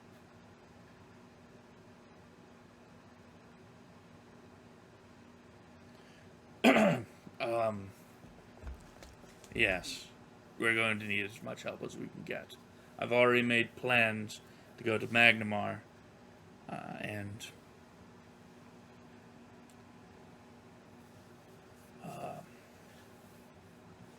well, I'm going to try and muster up some additional hands down there.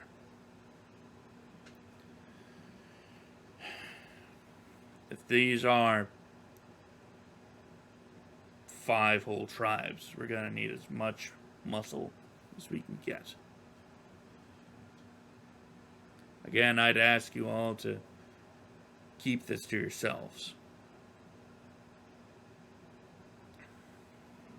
News like this will cause a panic.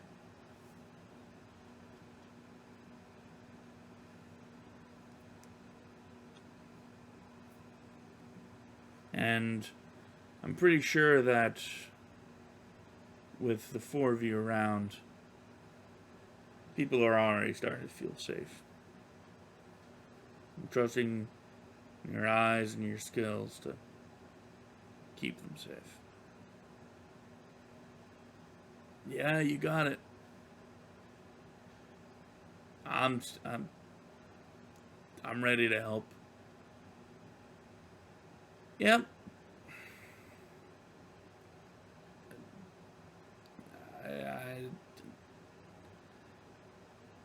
Sounds like we got our work to do, and I mean we all kind of had our doubts of whether or not we would be a group, but seems like it was in the stars from the start. We're a group whether we like it or not. Yep, seems that way. Agreed. We're in this together. We'll keep the town safe, Sheriff. Don't you worry. Thank you.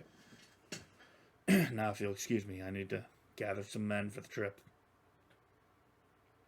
And as the sheriff goes to leave, Shillelagh speaks up again.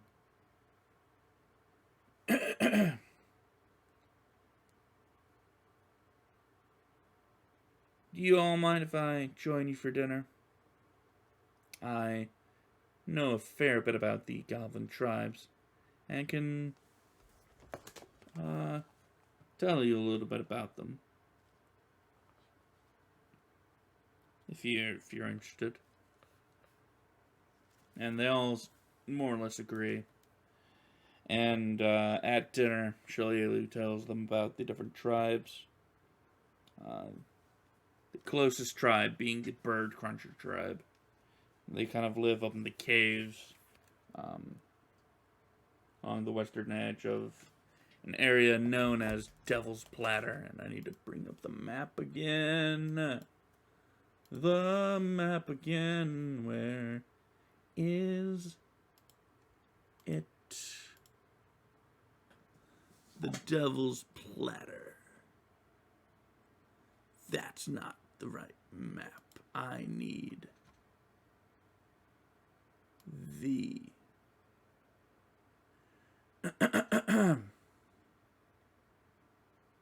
map of Sandpoint, or the Sandpoint hinterlands.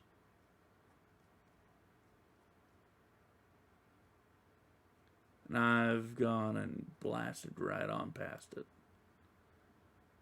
Oops. Nope, that's an encounter table. Ooh, no. Here we are. Sandpoint hinterlands. So, up here, near Devil's Platter, that's where the bird cruncher goblins hang out. They're the closest to Sandpoint, but the least aggressive of the 5 tribes.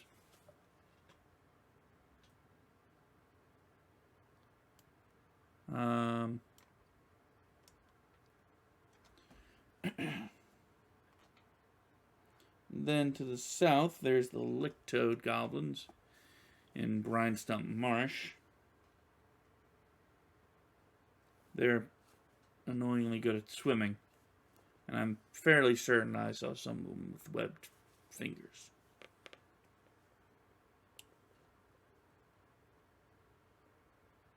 To the east in Shankswood are the 7-tooth goblins. And believe it or not, they're kind of the smiths out of the more smithing, or at least creative, of the 5 tribes. And they've taken to raiding the town's junkyard on several occasions and turning stolen refuse into armor and weapons.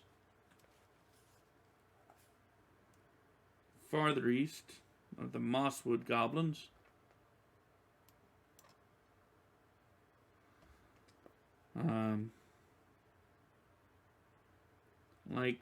Most likely the largest of the tribes, but they keep their own numbers down due to squabbles. And then there's the Thistletop goblins. They are arguably the most fortified, as the area that they've called their home is rather hard to get to. Each of these 5 goblins has what they refer to as a hero. These are basically goblins that have lived long enough and have, well, earned the name, at least in goblin eyes. There's currently 6 in the area. There's Big Gugmut of the Mosswood tribe, who's oddly muscular and rather tall for a goblin. There's a few rumors on whether he's a goblin at all, but I'm pretty sure he's a goblin. Korovus was a champion for the 7-tooth tribe, but he's vanished, which I suppose is a good thing. He had a magic sword, and a goblin with a magic weapon is not a good thing. Vorka of the Licktoad tribe is a cannibal, and weirdly enough, that's earned him a title I guess it's important amongst goblins to eat a lot, so, and he certainly has eaten a lot. Red Waddle Gutwad is the chieftain of the Brine Stump Goblins. And if Vorka has eaten a lot, Gutwad has eaten more. He's rather obese, but that doesn't mean he's not dangerous.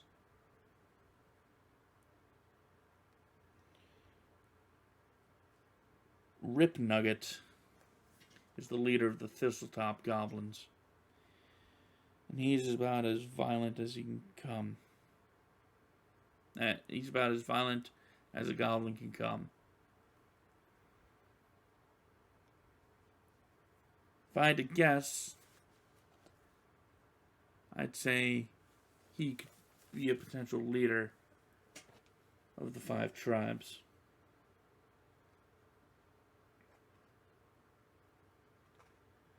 And then there's a goblinoid, not necessarily a goblin, a bugbear to be precise, by the name of Bruthasmus, who lives in the Nettlewood.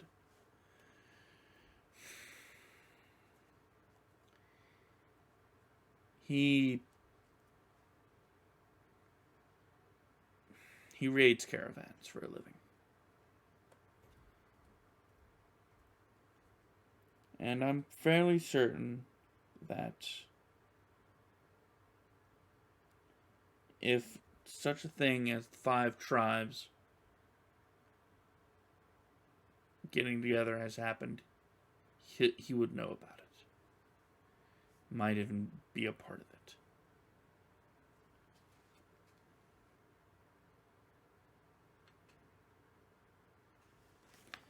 And if you're ever going to go fight them, I want in. I have a beef with Bruthasmus. Yeah, sure. I wouldn't be opposed to it. You seem like you know your stuff. You know. An extra hand is certainly helpful, I suppose. We'll let you know. Thank you. Now, if you'll excuse me, I have hunting to do. And at this point, Shillelagh gets up and gives everyone a slight bow of the head and leaves. Oh, dear. Something wrong? Yes. 5 goblin tribes with their own heroes. Goodness. I had never imagined that I would get myself into such a situation. Yet here we are. Yep. But I mean, hey. I don't think we're gonna have to fight all of them, right? That'd take like an army or something. Let's hope we don't have to fight all of them. And after a fine meal, the party goes to bed.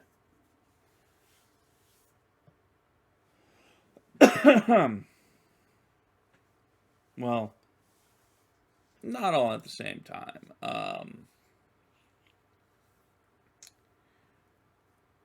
Oakrist does go to the Hagfish Tavern. Takes the challenge of where you have to drink from... let me find it. The Hagfish.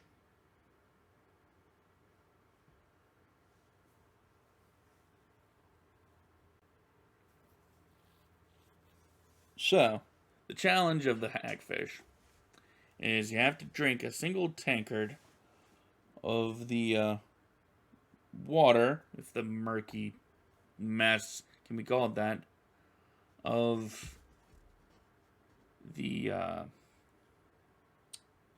from the tank of the tavern's pet, Nora, who is a hagfish. If you ever seen a hagfish, it's not pretty. It's this long, eel-like thing with a big ol' sucker mouth. It's full of teeth. It's not pleasant, and neither is the water.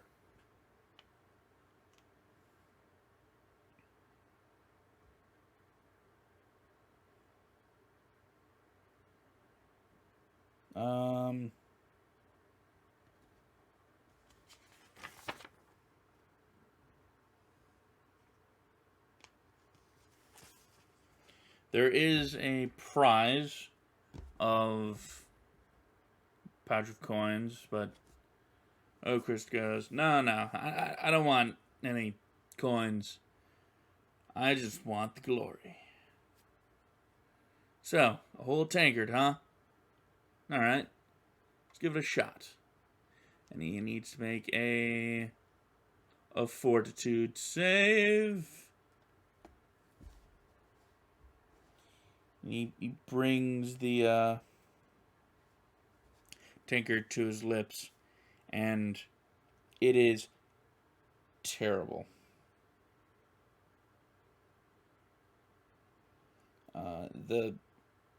It's somewhat slimy and foul, just foul. He barely gets like halfway before he sputters and nearly vomits. There's a lot of laughter from the patrons. And the owner goes, ha ha ha! Well, you tried. You're welcome to try again whenever you want. Yep. I'll definitely try it some other time. Got anything to get the taste out of my mouth? Yep. Oh, wait. Actually. No,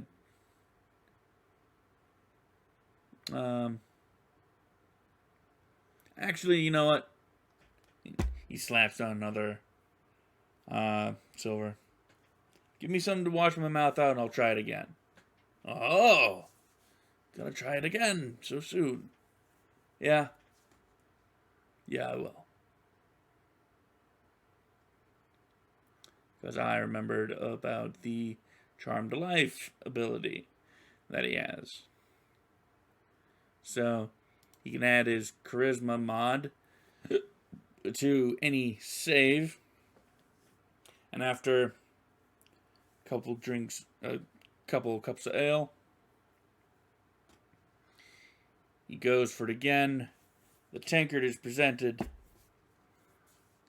The fortitude save is rolled. Using Charmed Life, he adds 3 to that. Needs a 15. It's still gross. It's still slimy, but he chokes it down valiantly and slams the cup on the table. Ha! Ha! I did it. Ha! You did. Well, guess you've earned your reward. Go on and carve your name up on there. And Oakhurst gets up on the table and carves his name into the beam above the hagfish's above Nora's tank.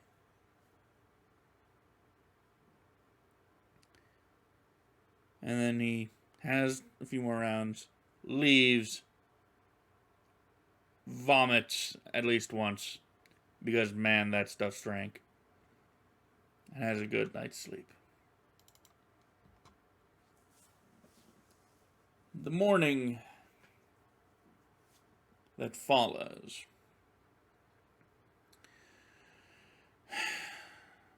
is odd. They usually don't have to wait for food to be brought out, but either Mako's sleeping in, or she went off to run an errand. But the halfling that has been helping out is bustling about, and Kravis goes, excuse me. Yes? What's, is everything alright? And the halfling looks around, see if there's any other patrons. No, actually.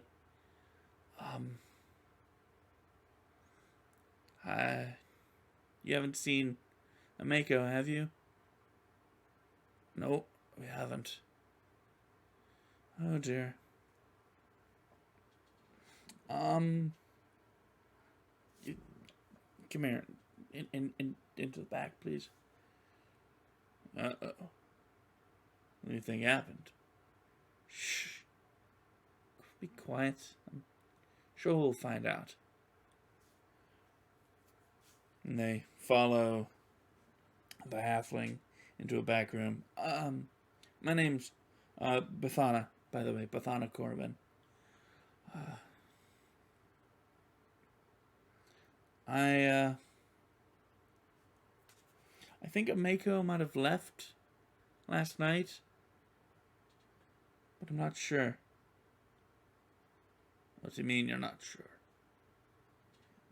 Well, she usually doesn't leave the tavern without telling anybody. And I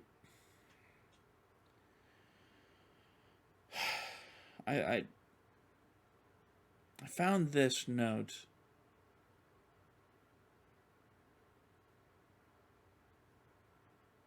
And I'm pretty sure that there wasn't any signs of it. It didn't look like there was a scuffle. Can we see the note? Sure. Here.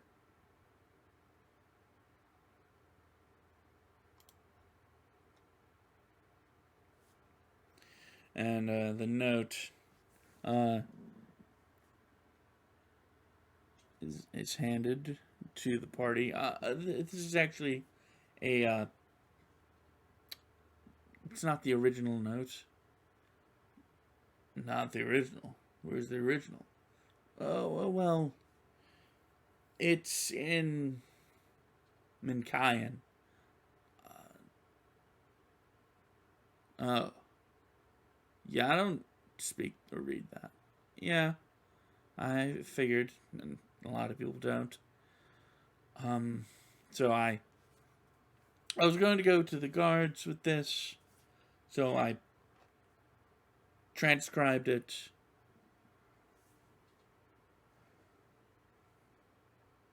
And as she's saying this, Elsana is looking over Gravis' shoulder. What's it say?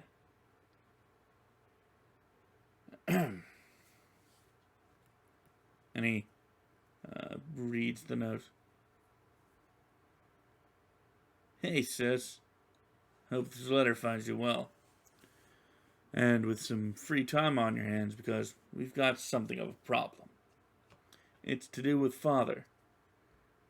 Seems he might have had something to do with Sandpoint's recent troubles with the goblins. I didn't want to bring the matter to the authorities, because we both know he'd just weasel his way out of it. You've got some pull here in town, though.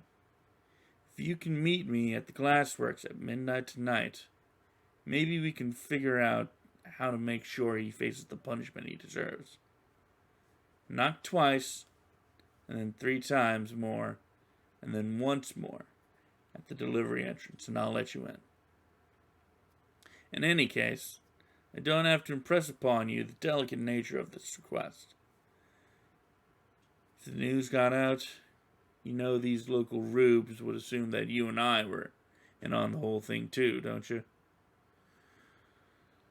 They've got no honor at all around these parts. I still don't understand how you can stand to stay here. Anyway, don't tell anyone about this. There are other complications as well. Ones I'd rather talk to you in person about tonight. Don't be late. Suda.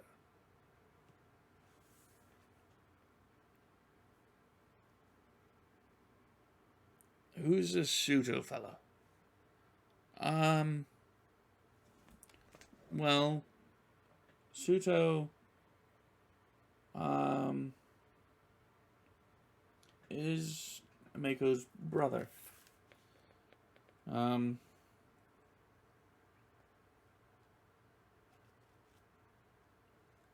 He was. I don't think he's up to any good. To be honest. There's a bit of a history between him and their father. Suto's a half-elf, you see. And that caused something of a scandal. And they didn't part ways cleanly.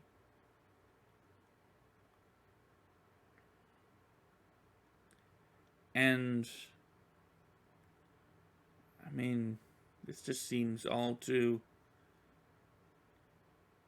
I don't know, convenient.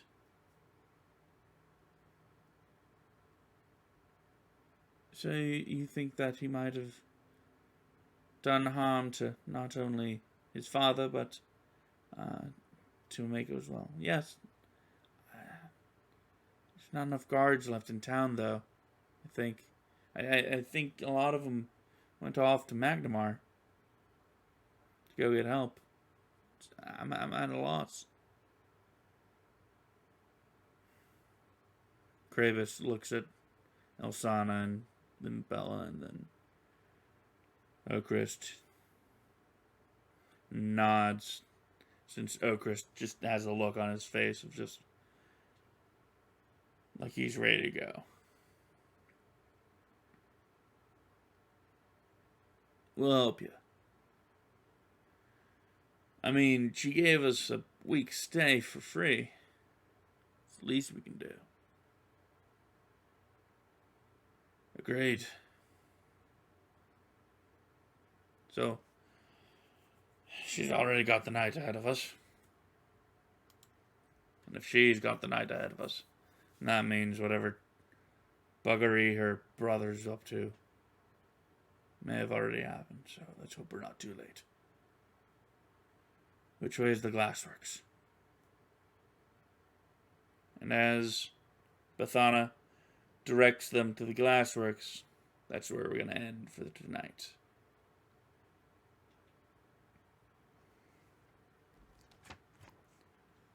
Tomorrow.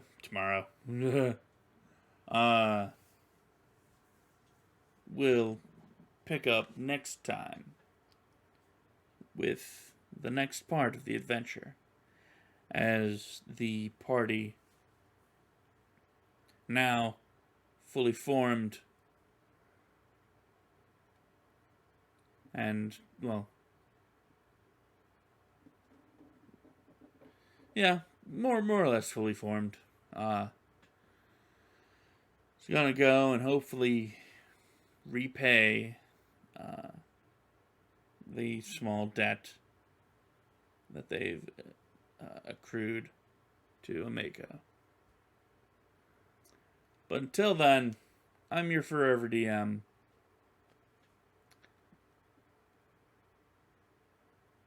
And I still haven't decided on what the title is, but I'll figure it out eventually. But anyways, this is your forever DM, signing off.